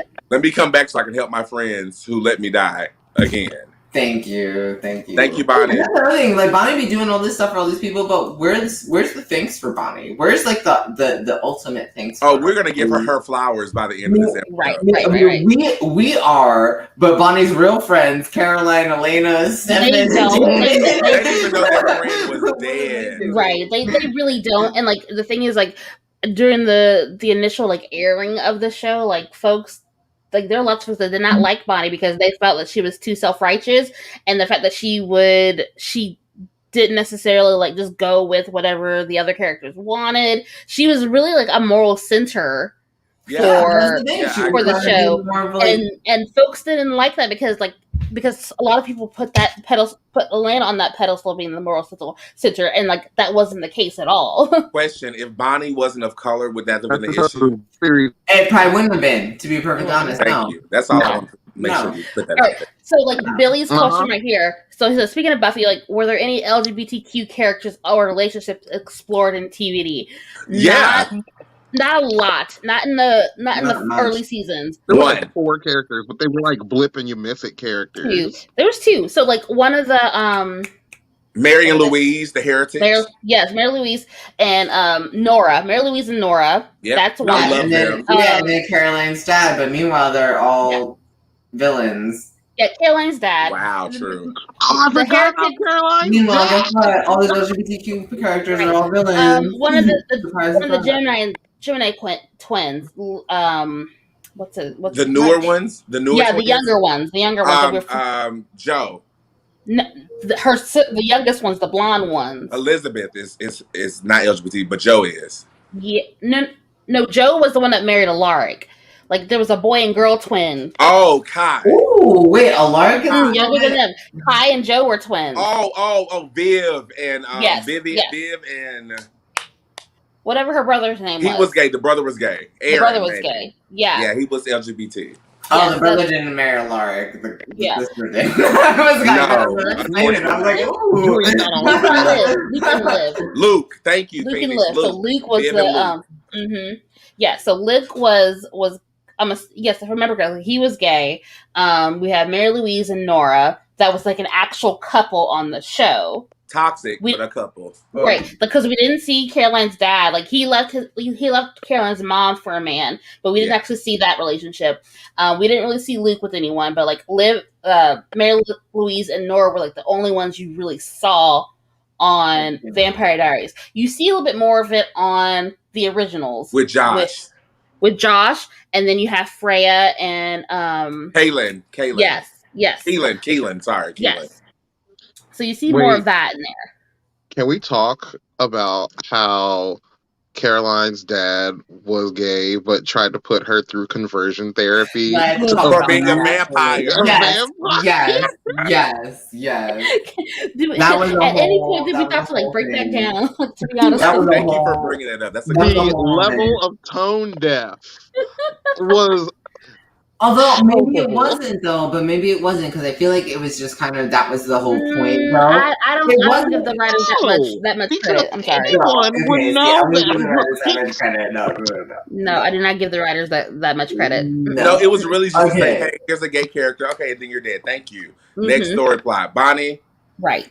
But the way that I think the worst part though was the way that they made him the villain though was that like he tried to convert his daughter yet he himself is the gay character. Like that's so strange to me. Like that would. I never put that together until you just said that because I saw that and I was just like, this is so strange because I was like, isn't he the gay one? But he's like Caroline. He was trying to pray the vamp away. So yeah, thank you. And I was just like, pray the vamp away. All of this is so terrible, but that's my point. And that's why I feel like it was kind of a little bit deliberate in a way because they took that character and then more importantly made it such a point to like try and like put his daughter through that conversion therapy. You know, Julian, I feel you, but I'm with Ricky. I don't give the writers that credit. Maybe Peel. Okay, but what I will say Jordan, is but not them. The absolute coincidence that they would take this character and these sets of characters to do this story arc. That I'm sorry, it's crazy. I mean, I don't think because they don't because there's the problem with Vampire Diaries is like they lack nuance with a lot of these things. There's lack of nuance, so therefore there's not going to be like they're not going to expound upon that. But it was also metaphor. 2009 too. Like the world has changed tremendously. Oh yeah, it was totally different then. Right. So remember, we have 3 LGBT characters, 1 black family with guest appearances from other small black families that always die. Right. That's actually sort of heartbreaking now that I think about it. But okay, we can keep going. Mm-hmm. That's a cryable moment for me. Right. And so there's different little ships, and I had posted in the Facebook group like, what's your favorite ship? And I will say this right now, even though it is not canon as far as like the show is concerned, it's technically canon in the books. It's Bayman, which is Bonnie and Damon. I'm gonna put that out there. I don't care. You can fight me on it. I don't care. Oh, I'm not gonna fight you because you could tell that like the way they was writing their dynamic. I love them as friends, and if they would have said, "Okay, we're in love," I was like, "Okay, sure, we'll take it." She has a type, so we'll definitely take it. We did say this before, the Bonnie Damon ship. Yeah, but that's actually a real thing. The fans pressed for that, but they made sure that didn't happen. And we'll talk about that after we talk about certain devils. So that's a little bit strange because like Bonnie hated Damon through generally most of the series. I felt she did. That changed quickly. But even when they didn't like, there was still sort of like understanding of like they're the only ones that can really get anything done in the show. That's what they related. Yeah, like he's the one that's like he's gonna do whatever's necessary, and so will she. Oh yes, get the wig. Yes. I don't know who you're talking about. Who are you guys? Come on, wig. The wig. Who are you? It's a whole new geek. My name's Richard. Is this your flashback scene, Damon? That is the wig. That is the wig. That is definitely the wig. Look. Side note. I'm sorry, but here's another problem I have with the Vampire Diaries production. Yeah. How are you located north of Atlanta, and you cannot get them damn wigs right for these folks? How are you in Atlanta? How are you in North Atlanta? How are you in Georgia? The black mecca of America, and y'all can't find a good wig. Ask Tyler Perry. Okay. I have to agree though. Yeah. I'm sorry. Like y'all couldn't make a trip to Greenbrier Mall and like get you a decent wig. Y'all were really struggling. Come on now. Look, that is a problem that I've always had. Like I don't get that. Well, it's okay. Once you put on a different wig with curls, then you know that you're a vampire. You're the vampire doppelganger version of yourself. So. Right. No, and the thing is, like, that wig was decent and on point, but every other wig that I saw on there was everything for Elena, and nothing for anybody fucking else. Which is really like I think everybody else has to fight for their lives. The Vampire Diaries is just like everything for fucking Elena and nothing for anybody else. It's like it's kind of annoying. And like I don't hate Elena's character, but I just dislike that they give her everything. That everything is about Elena. Yes, which is, and like in hindsight, like it's just like why? Like what is the reason? Like what makes this girl so special? Yes. That y'all are willing to like put yourself on the line, lose family members, put your friends on the line, that this girl needs to stay alive. Let this girl die and turn into a vampire so she can at least be able to protect herself at some point. Everyone's trying to... Are we talking about Elena? Yes. Everyone's trying to sacrifice her, and it's just annoying. Because even in the first season, like Bonnie, like she's like, Elena can't die. I have to do these things. Why not? Yes, she can. And it's like, but bitch, only because you're like a witch, like... Yeah, but what is Elena doing for you? You were literally struggling like an episode before. Elena did nothing for you, and all of a sudden now you have to lay down your life for Elena. Your whole mom was turned into a vampire, but like Elena got the apology for it, not you. Come on. Can we talk about the emotional trauma that Bonnie went through, just in general? Not she died, but when she came back as a ghost, she watched her father throat get slashed in front of the entire graduation class. Yes. And that was actually one of my favorite scenes from her when she screamed out, "No!" Yes. No! Fuck it! No, that one had some real emotion though, because she's like literally screaming on the stage because she can't, like she's watching her father die and she really cannot do anything to stop it. As powerful as she sort of is right, and that was horrible. Yes, see, and not what even just happened that, was what she did wrong is she became a ghost and she didn't kiss nobody. If she had just done that, then she probably could have done something about her dad's death. But the thing is though, no one would have been able to do that because she's the only one that can do stuff. Because she's the one that they go to when they need shit done. And that's the only reason why they thought to go find her and figure out where she was in the first place. It sounds like history. Mm. Oh, you need something done? Go to the old black. And I'll take a sip to that. Right. We're having some real issues right now, and like I know Bonnie says she's away, but like we need her back. Where is Bonnie? We haven't heard from her all summer. We don't really care what she's doing, but we need help. Right. He's spending time with her mother, by the who way, she actually she's has dead. a strange like relationship with. But like, and she's not really writing to either of us. We're only really hearing from her through Jeremy. What? Get out of my face! No. It takes one time for you not to return my text message, and you're on vacation, and you send me a postcard. It's a wrap. Jeremy, what's going on? And you better tell me the truth now. Right. So you took the time to write this postcard, buy this postcard. You were able to do an email, but you can't text me back. But you can't text me back. You can't give me a phone call, a voicemail. No. It's not going to take me 5 episodes to figure out that my best friend something is wrong. Thank you. Because in one episode, she would have figured out what's wrong, did a locator spell, and then did a barrier spell to make sure you're okay, and then fixed it. Mm-hmm. Now, Fosmantos. Right, thank you. Yes. Let me get my pendulum right now. Please. I'm done. Please. Let me go get my supplies. I'm done. Get the supplies so we can subscribe. Right. Thank you. No. And so, like, I think the biggest thing is just like there was through the ships, the relationships were such a big push, and like there were so many arguments, and like they kind of influenced how the story went. And I'm like, and for me, like as much as I love the romance, I wanted some real folklore storylines, and they let a lot of that go by the wayside to focus on those. Like they would build up all the stuff, and it would fall flat by the end of the season. They did this thing that I thought that was just very like, we're going to do these things, hear what the fans like. It's very much like what we're talking about with DC. They field things, they see how it happens in practice, and then they react from there, and which is okay. But like you don't have a plan, and when you don't have a plan, it doesn't unfold the way a plan would. And we see that like your plot lines are kind of getting convoluted, hackneyed, convoluted, boring. Not boring, but you know what I mean, like bored. Like you yourself are bored. The writers, you guys don't know what you're like pulling at straws because you can't seem to figure out what else you're writing. Don't get me wrong. On a personal level, I won't comment, but Julie Plake is not a bad showrunner.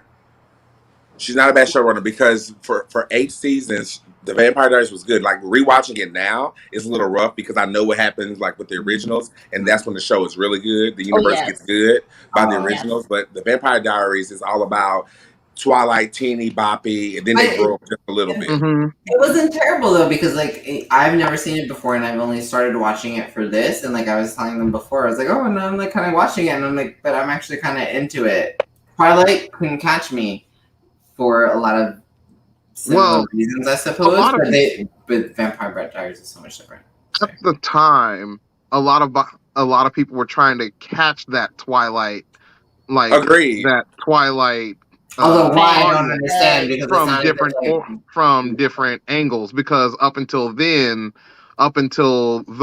Twilight brought vampires back from the untimely demise that Underworld put them into.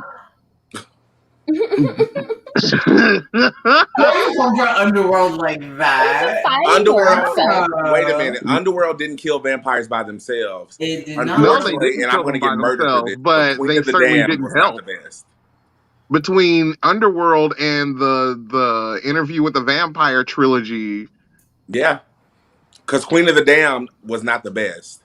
We love Aaliyah for what she gave us, no lie. We love Aaliyah for what she brought. Like her little role wasn't that big. She wasn't that big in that movie. Like she was big in that movie, but the amount of time that they gave her was not. Was terrible. The amount of time and the storyline was terrible. They were using all that. Vampires were not the hotness, and then here comes this YA story, and teenage girls just eat it up, and they're like, oh my gosh, Twilight. So everybody's like, in Hollywood, the big wigs in Hollywood were like, oh, vampires are in again. We gotta get vampires. What do we have? What IPs are there? What IPs? We gotta get vampires. We got these Vampire Diaries around here. All right, let's do that. Can we do Twilight, but like that? Okay, so I was gonna say Underworld. I did love Underworld as well. I did too. I'm sad you said it like that, as if Underworld like contributed to the downfall. Much Underworld more so 1 than and 2 Twilight did not. would have, Underworld or something 4 like and 5 that. Like, how dare you insinuate it like that? I think it was just the vampires as sexy and a teen twist type, just like the attraction of someone that's been living forever and they're falling in love with little old Mary Sue Me. Yeah. That's what that is. Okay, so I mean, it worked. It worked. It made its popularity when it did, because vampires have always been kind of like popular though, so that's why I don't. Yeah, I love the. I think that it did ride the wave of Twilight, the Twilight craze, which is just all that really was, because like, you know, the YA adult vampire genre is actually pretty big, to be perfectly honest. Yeah, Buffy. Well, that was part of it, because like because once Twilight was really big, like you started seeing more of those types of stories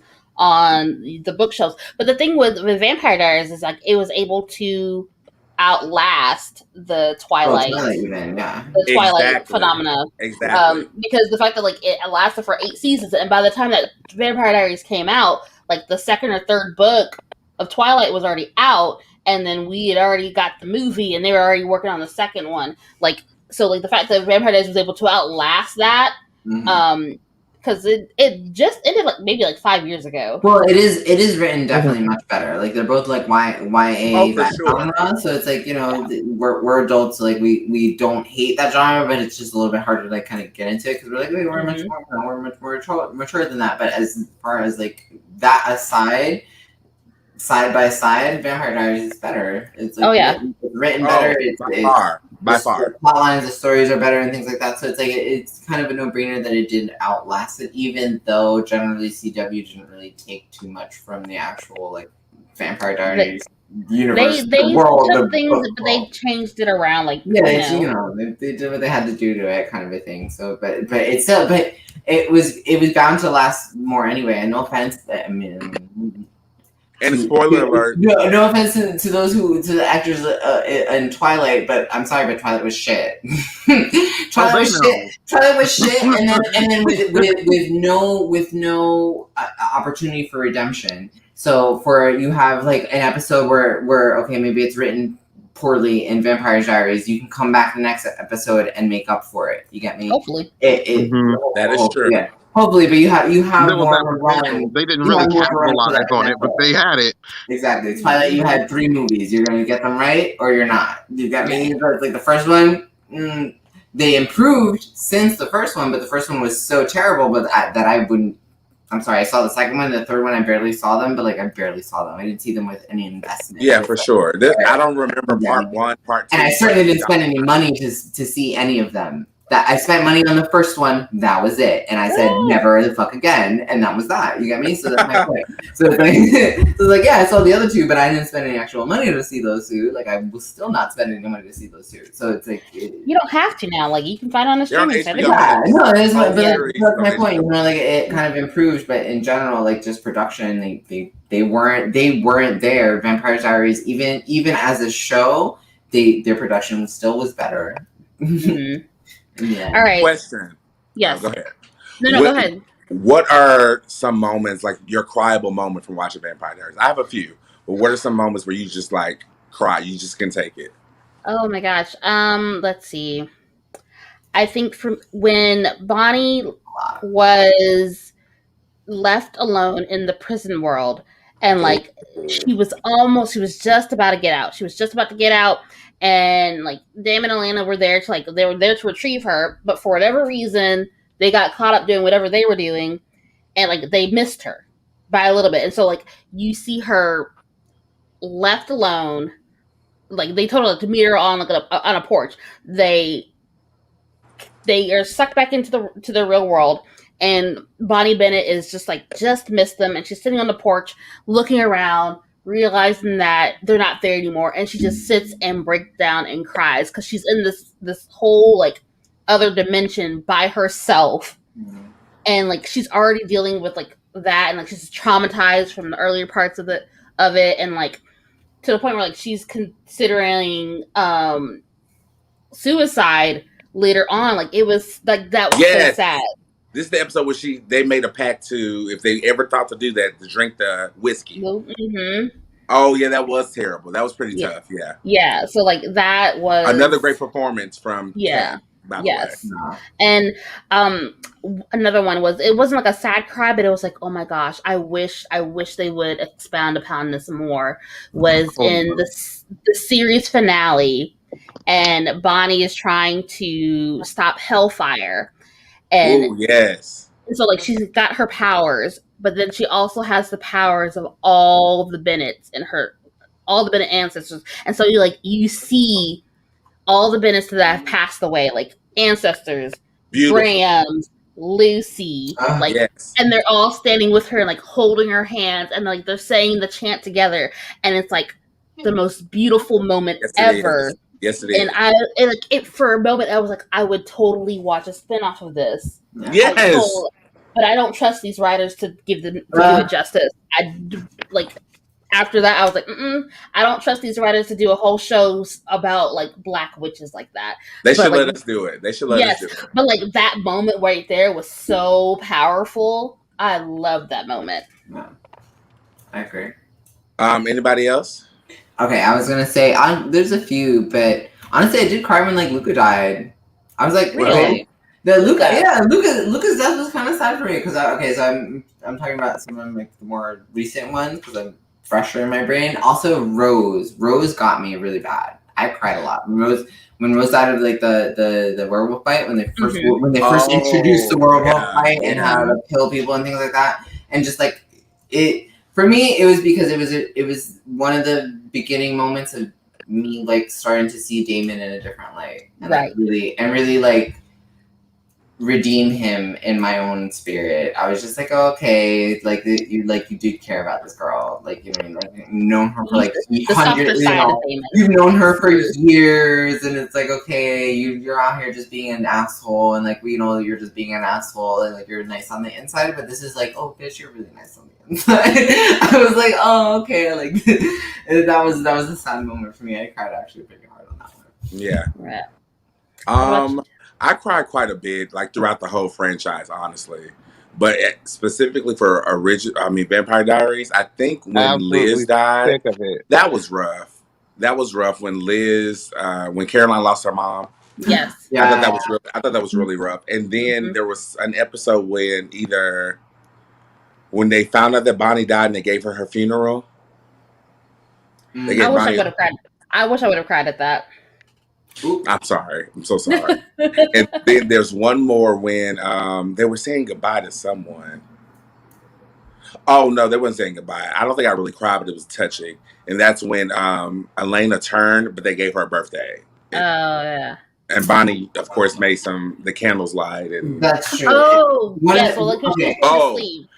And the moment when Bonnie and Elena figured out that, well, I can't live unless you're dead, and they recreated that episode where she made the feathers float, all that type of stuff. That was Nina's like last official episode. Yeah, that was pretty tough. Yeah, actually, I really found like in the theme of endearing versus like just sad, was after Caroline first got captured and tortured. For being a vampire, not by her dad, but like was it by her dad? Maybe was it with the werewolves? Maybe it was, but yeah. Werewolves, yeah. Yes, it was with the werewolves. And there was just like, she needs us, and we're just gonna throw her. Oh, because he went to a summer party. Yeah. It was like a moment where like Bonnie. It's also like because Bonnie knew that she was a vampire, and Bonnie didn't like her like because she was a vampire, and like Bonnie kind of like put that aside. And was like, no, it was my friend. Oh dear, here we go. That was the thing because they was put Caroline through some shit. So I was like, oh, this is an endearing part. Take a break from this. What's going on? What are we taking breaks from? After go here, but my phone likes to like pass out as soon as I leave it alone for like 2 minutes. Oh no. You gotta take off the auto lock probably. But that's okay because we're actually gonna start wrapping up soon. Exactly, So but we're just in time. right. And so like honestly this lasted longer than we were really planning on doing, but it was necessary. It was totally necessary. So somebody say we are here to save you, sir. Don't worry. Your Smallville reference. All right, so we used to have this segment called Ricky's Rant, where normally I would for a minute rant about whatever was bothering me, or I might pass the rant to someone else. So this will be like an extended Ricky's Rant in regards to Vampire Diaries. I'm ready. I've been waiting. All right, so let's start. And you know what? And if you have comments, you have thoughts on my rant, please add them to the comments. Please add them to the comments. Because I want the smoke. I want the smoke. All of it. Don't hold back. Yeah. Okay. Look. All right. So number 1, Bonnie Bennett should have let Mystic Falls burn to the ground. Yes. Yeah. So because the fact that these folks had no problem completely like dismissing her, and this is the writer's fault. This is how the writers like wrote these people as friends to Bonnie, but to only really think about her when they needed somebody to do a spell. Mm-hmm. Not taking into consideration and like putting a lot of pressure on her, not taking into consideration that like she doesn't have a coven. She's learning this on her own. She's doing all these extremely big spells. Like Bonnie Bennett does some incredible things throughout this entire series with no training. And which kind of makes me like upset about the main thing that like bothers me between about Vampire Diaries and the originals is that like you see these witches in the originals with a coven. They all have covens. Even Freya, she doesn't have a coven, but she has a mentor, someone that teaches her magic.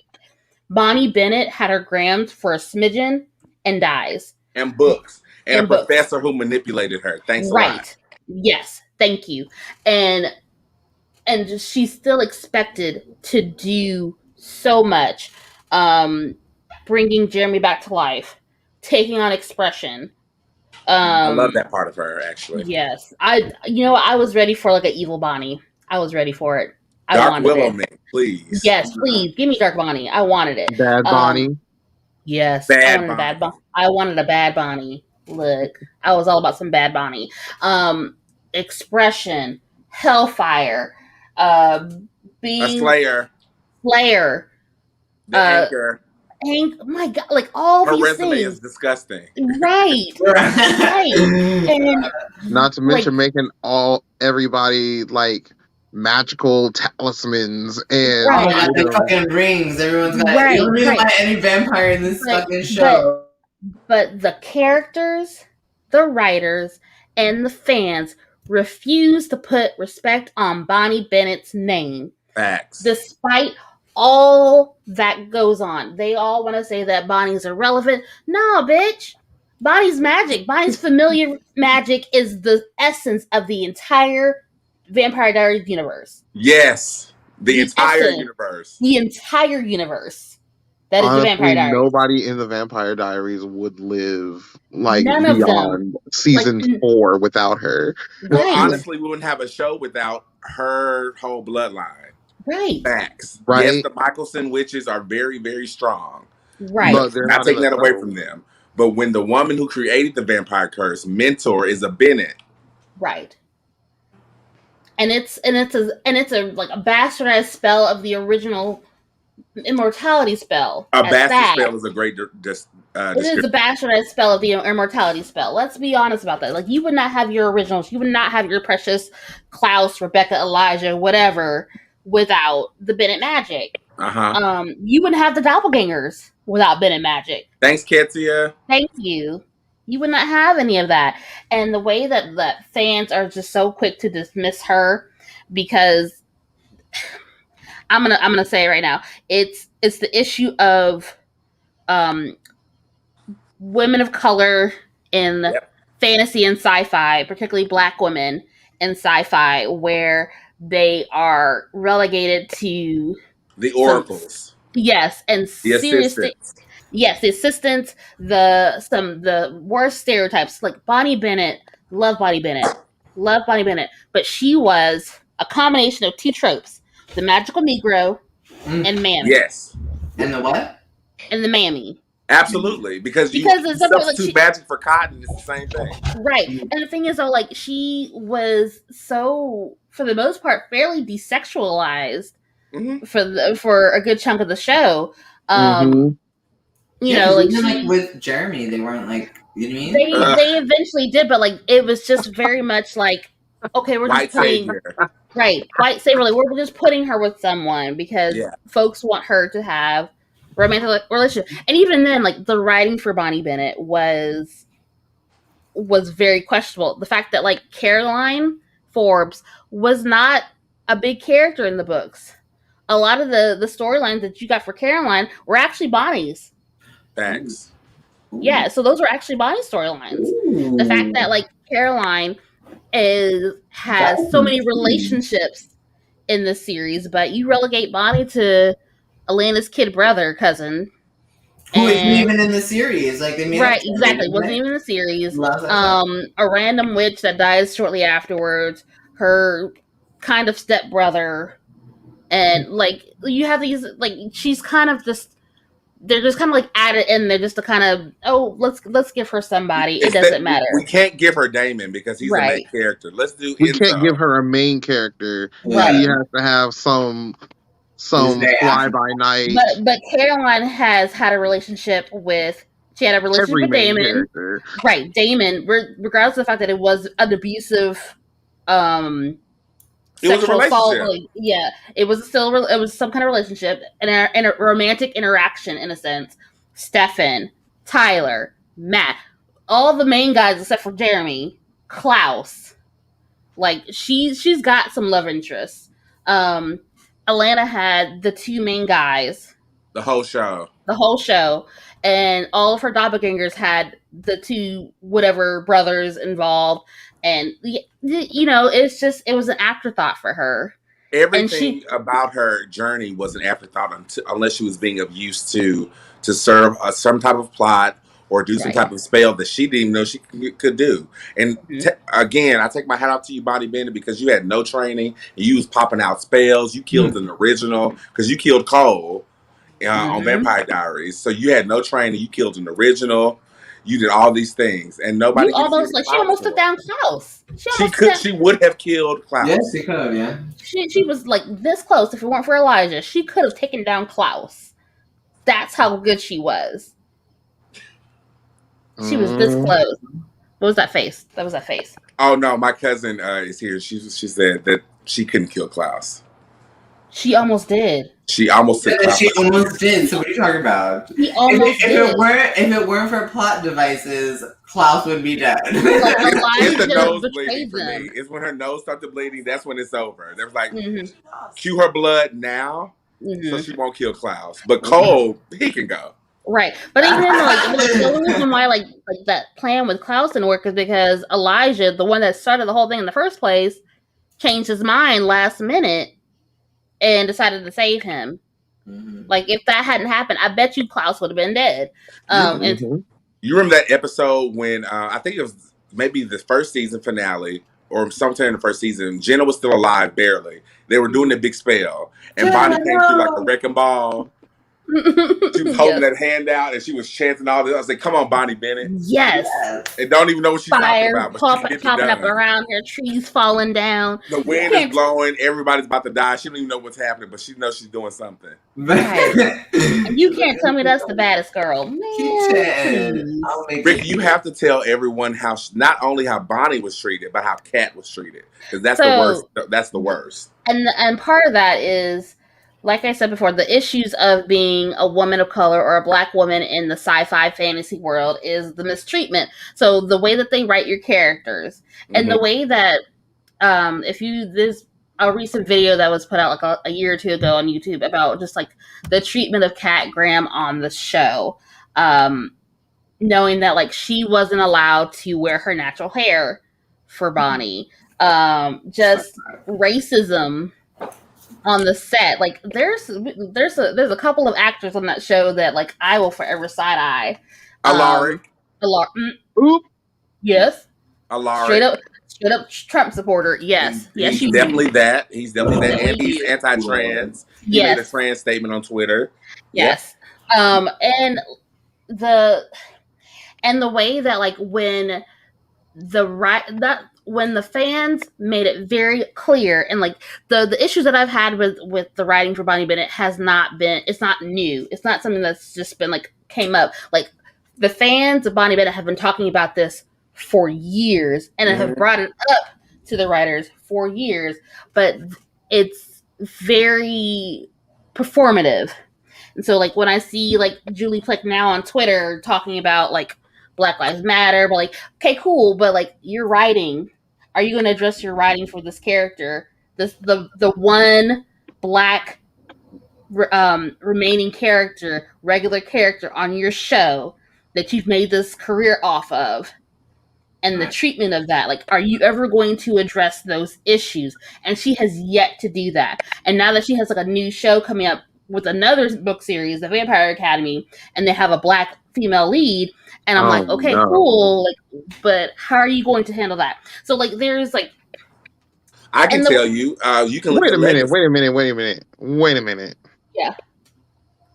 Isn't there already a series called The Vampire Academy? Like, there are two movies, because I remember I saw Vampire Academy 2 and whole child. There's going to be a series now, but it's a TV series. Yeah. Yeah, so we're basically going to get the same show we've just been watching for years again with Julie Plec at the helm. And spoiler alert, there's 3 main Black characters in the beginning of Legacies, still not fleshed out. One of them is written off. You're welcome. Yeah, right. Like things like that. Like, and Legacies is out current. It's in season 3. Mm-hmm. And not even so just like it's Josie and the Pussycats all over again. Thank you, Val. Yeah, for sure. Oh yeah, on Riverdale, like they totally did them dirty. Like they did not flush out Josie and the Pussycats on Riverdale at all. And you sent them to a show that got canceled. Stop it. Right. Look, they sent them to another show, but like they weren't even the focus of the show. Listen, roommates. Right. If we need a show with a lot of like POC forward, I know who I'm going to ask that right now. You could just watch Wheel of Time on Amazon Prime when it comes out. At least 3 of my absolute favorite characters are definitely people of color in Wheel of Time in the show, which when I'm reading the book, I wouldn't have put them as. Only because I kind of default to white people most of the time.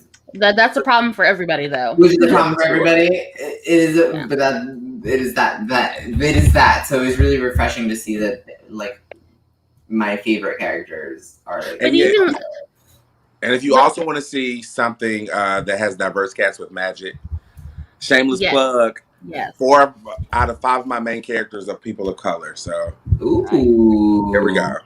And so the racism within the fandom too, like it's very ugly. But like there was issues when Kat was casted as Bonnie, the fact that the original book character was white, and then you have a Black girl playing this character, and then the way that they completely like did not pull from the main source when it came to this character, it's very unsettling. And you know, like I've had lots of time to think about this, and like I've been in the Vampire Diaries fandom for quite some time, to the point where like after the originals, I did not want to watch. I did not want to give Julie Plec any more of my money. We talked about this. I have not watched Legacy. I can't bring myself to do it yet. I cannot bring myself to do it because I don't want to give her any more of my views, because I know of how she continues to treat characters of color. Like the fact that like you have Bonnie Bennett's ancestor, Emily Bennett, and you want to say that she's Catherine's servant or handmaiden, dude, that's a slave. There's Virginia. That's a slave. Go ahead and say it. Like It's not a castle. She doesn't have a handmaid. Right. Like, she has that's a slave. And, and your story is based in a town that was part of the Civil War. One black family. Right, one black family that y'all don't consider part of the founding family when they were. Don't even get me started on that. Look. And all the other blacks were burned. Right. Because most of them are witches, but you're not going to address that. Like, you can't talk about being woke and like diversity and like this is what you write. And when you've decided you have some growth, you don't address it. You have to address it and like you reconcile it, and you haven't yet. But if you ever look at an interview of the original Vampire cast and how Bonnie Bennett looks, her body language and how she's treated when she tries to answer questions, all this stuff is online. Yes, Google Bonnie Bennett, viewers. They dismiss her. The show writers are like rude and dismissive to her. The fact that like she had to fight to stay on the show when you had characters like Matt Donovan and Jeremy Gilbert that did not need to be on the show, and Enzo. I'm sorry. I know some folks. I know some folks love Enzo. And the fact that like they got together. Look, Enzo did not need to stay beyond his time in season 5. I'm gonna this is why. Because from that time that the season 5 was the what's it called? That group from the Whitmore group. Oh yeah. The governing council people? Yes. Okay, yeah. But it was like the group at the Whitmore College, like they were trying to get this vampire that only hunted vampires. Augustine. The Augustine vampire. Once they were finished with that storyline, they did not need him because after that, he was simply a nuisance, either trying to fight with Stefan over some like perceived slight that didn't happen. The sirens with him. The sirens. I don't like, this and the relationship with Bonnie, it was like I love that he was so good to her. He loved her. Except for the fact that like he technically poisoned her and like was going to let her die. All of that is true. And like Damon was the only one that was like, okay, cool, but like this is my best friend. I'm not gonna let her die. I'm gonna do what I need to do to make sure she lives. Like, but like you her boyfriend and you gonna let her die because you poisoned her. But he was so charming. Okay, that doesn't really matter. He was so charming, but who isn't? We've been a lot of charming trash. Look, but Enzo was like, if you decided to make Klaus and Damon have a baby, that is Enzo. You got the accent and you got the Mr. Dark and the spirit, mysterious type of guy. That's Enzo. And just like he was a bit of a nuisance for a good chunk of the time that he was on there. So I did not feel bad when he died. I'm sorry. I felt bad for Bonnie because she loved him.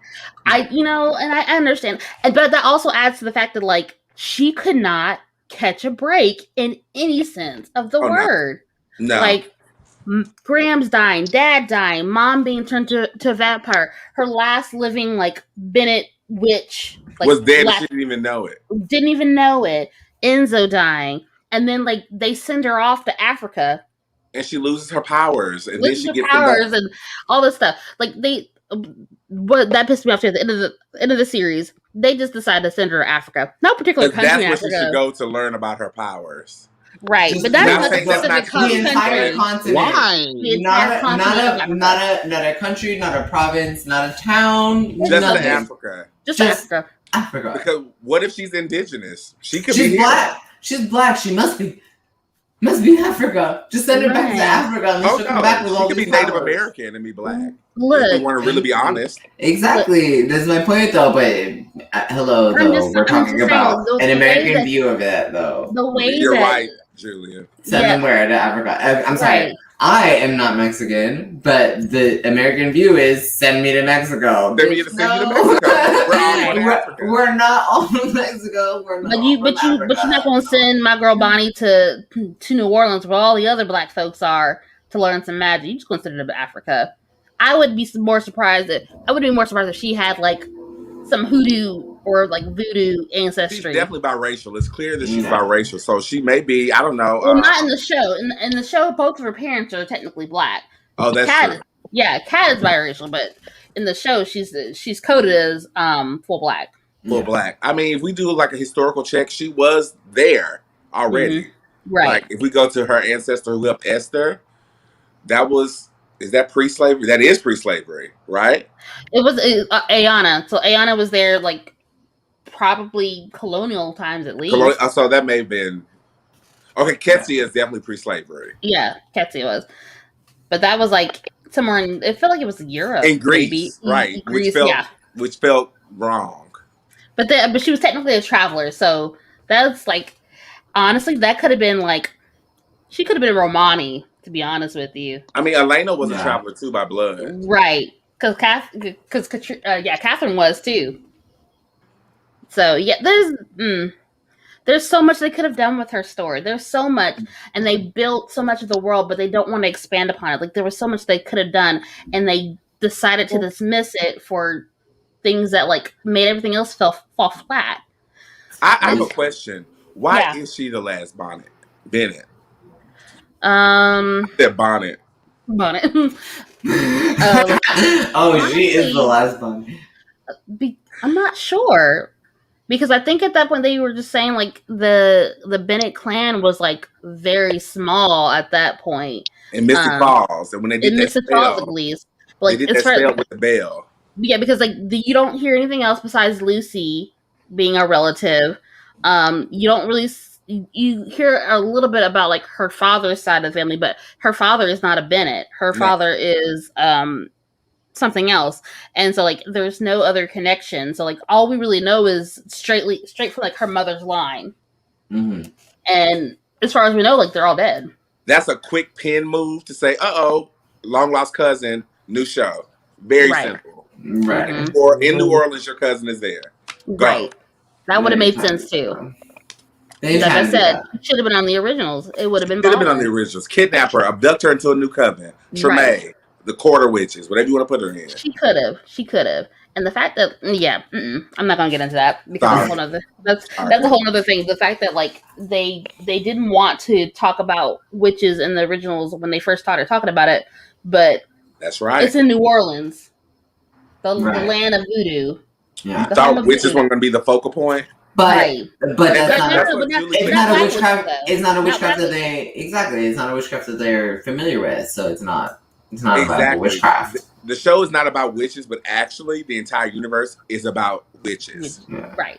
Yeah. The whole everything comes back to them. Look, it's called the Vampire Diaries, not the Witches' Diaries. That's the problem. Well, if your vampires weren't so embedded in like witches' magic and and like the entire thing wasn't so invested in it, it's their own fault for using literally magic to just kind of to fix all their plot holes. They use magic to fix it, and so now guess what? You got nothing but magic to fucking go with because you built your entire world around it. So. We need help. Who we call? Probably the person who started all of it. Right. A Bennett. You just call it Bennett. And that's part of the reason why I haven't watched Legacies either. Is the idea that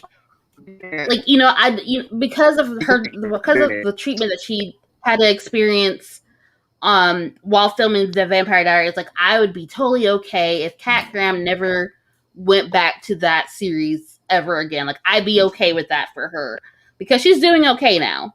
She's her music is actually good. She's got her music. She's got a couple of movies here and there. She's got she's doing the Ninja Turtles new cartoon series on Nickelodeon. Like she's April O'Neil.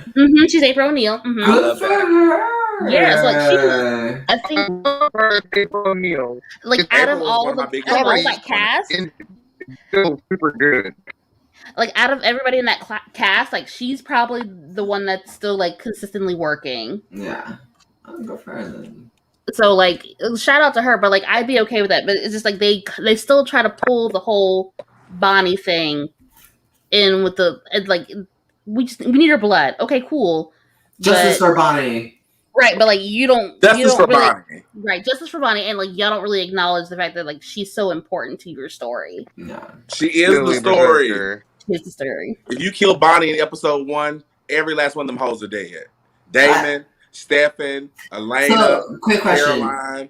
the witch that Bonnie is modeled after, the White Witch who's in the actual book series, is she as important in the book series? Yeah. Yeah. The Irish witch. Yeah. Yeah, the Irish witch. The Irish so version of Bonnie is supposed. I'm not sure about as much as the magic for that for Bonnie McCullough, but like Bonnie McCullough, the character is like at least top 4. So of course you have maybe top 5 as far as like the importance in the story. Oh, okay. Sorry, because so of course because you have Stephanie, Damon, and Lena, but like Bonnie is up there, and like and in the books, Bonnie and Damon actually do have a relationship. Right. They are romantic. So it's even worse. So essentially, what they've done is they've just watered down Bonnie in the TV version only because they made her black. Essentially, yeah. You said it.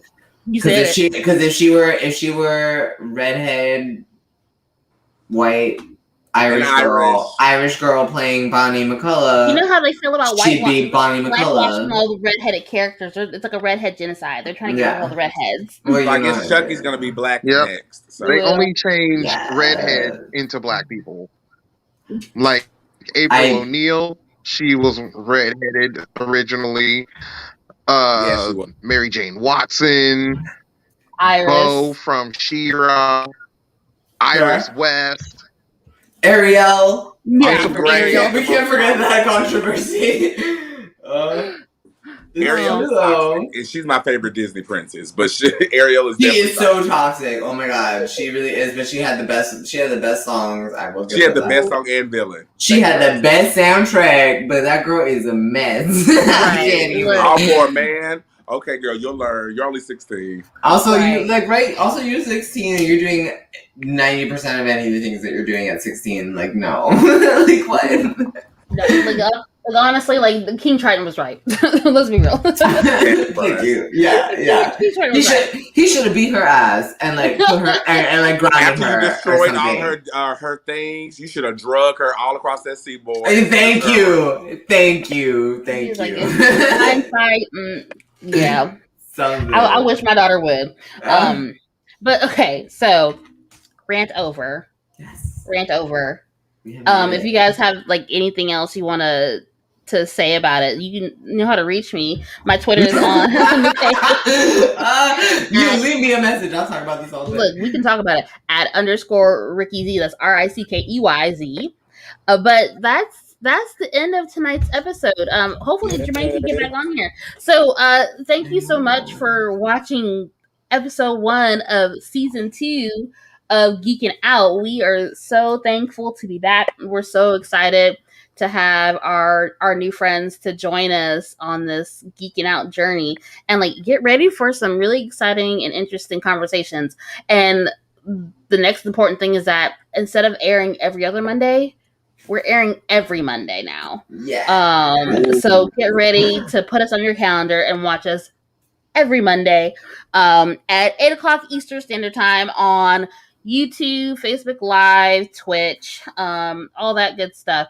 And so make sure you like and subscribe to our YouTube channel on Geeking Out, and also our parent company, Wonelli Media. If you're on Facebook, find our Facebook page, and also like we want y'all to join our Facebook group and join the conversation in there too. Please talk to us. We want to talk to you guys and interact with y'all. So if you guys are finding us on Facebook, join our Facebook group because we definitely have lots to say there too. So guys, like, where can we reach y'all? Where can we find y'all? Okay, you can find me on Instagram at Bad Juju, BADD JUJU. I don't maybe update as much as I'd like to, but you definitely can find a lot of good stuff that you can find for me. So definitely like the costumes and things, like a lot of geeky stuff, you'll find it there. So with Halloween coming up, like we'll see some more pictures. Oh my god, yes! If you see last year, we talking about Disney princesses. Last year I did Jasmine, actually, Prince Jasmine, I suppose. But it was awesome. So like keep in tune. You'll see some stuff. But this year's promising to be really good. We're doing like killers. I'm doing like a killer theme, so I'm like excited. Oh, I love that. Yeah, I know we're going suspense and thrillers. It's gonna be cool. What about you, Timon? You can find me everywhere from Facebook, Twitter, Instagram, sort of Snapchat. I'll accept your request, but I just don't know how to use the chat. And PSN for, I'm sorry. And PSN for all those people who play PlayStation at Tamon Kane. That's my name everywhere. So find me, put that shit on everything. Yeah, if you play Blizzard, IRAE. Is it a first person? Well, any of the Blizzard products, it's like different ones. So it's like Heroes of the Storm, World of Warcraft, StarCraft 2, Diablo 3. I played those. You can find me there. If it's third person and there's a female character, I'll probably play it. Okay, all right, we'll get one of those for you. Heroes of the Storm, you'd like Heroes of the Storm, bitch. Oh, Li Ming, she's voiced by the voice of Azula from Avatar: The Last Airbender. Period. Say less. That's it. That's all you need to say. No more. Say no more. And she does nothing but have sass. So I didn't remember Jermaine's handle. Jermaine said that his phone is about to blow up because it's overheating. We also do not know his handle. Isn't that sad? But you can definitely find him on Facebook. You can find him via any of us. Right. Follow him, and then he's on my friend list. Just type in Jermaine. Yes, if you're following us, definitely you'll be able to find him. We tag him in everything. We just can't remember his handle at the moment. But so thank you again, everyone, for watching. Thank you for those that stuck it with us for this very long episode. But it's the first episode of the season, and it's back. A pretty big topic. Yes, we're back. So next week we're talking about the witches in cinema and TV, and our friend Tamon is going to be hosting it. So we're so excited for that. So thank you so much. Good night, everyone. Bye. Bye.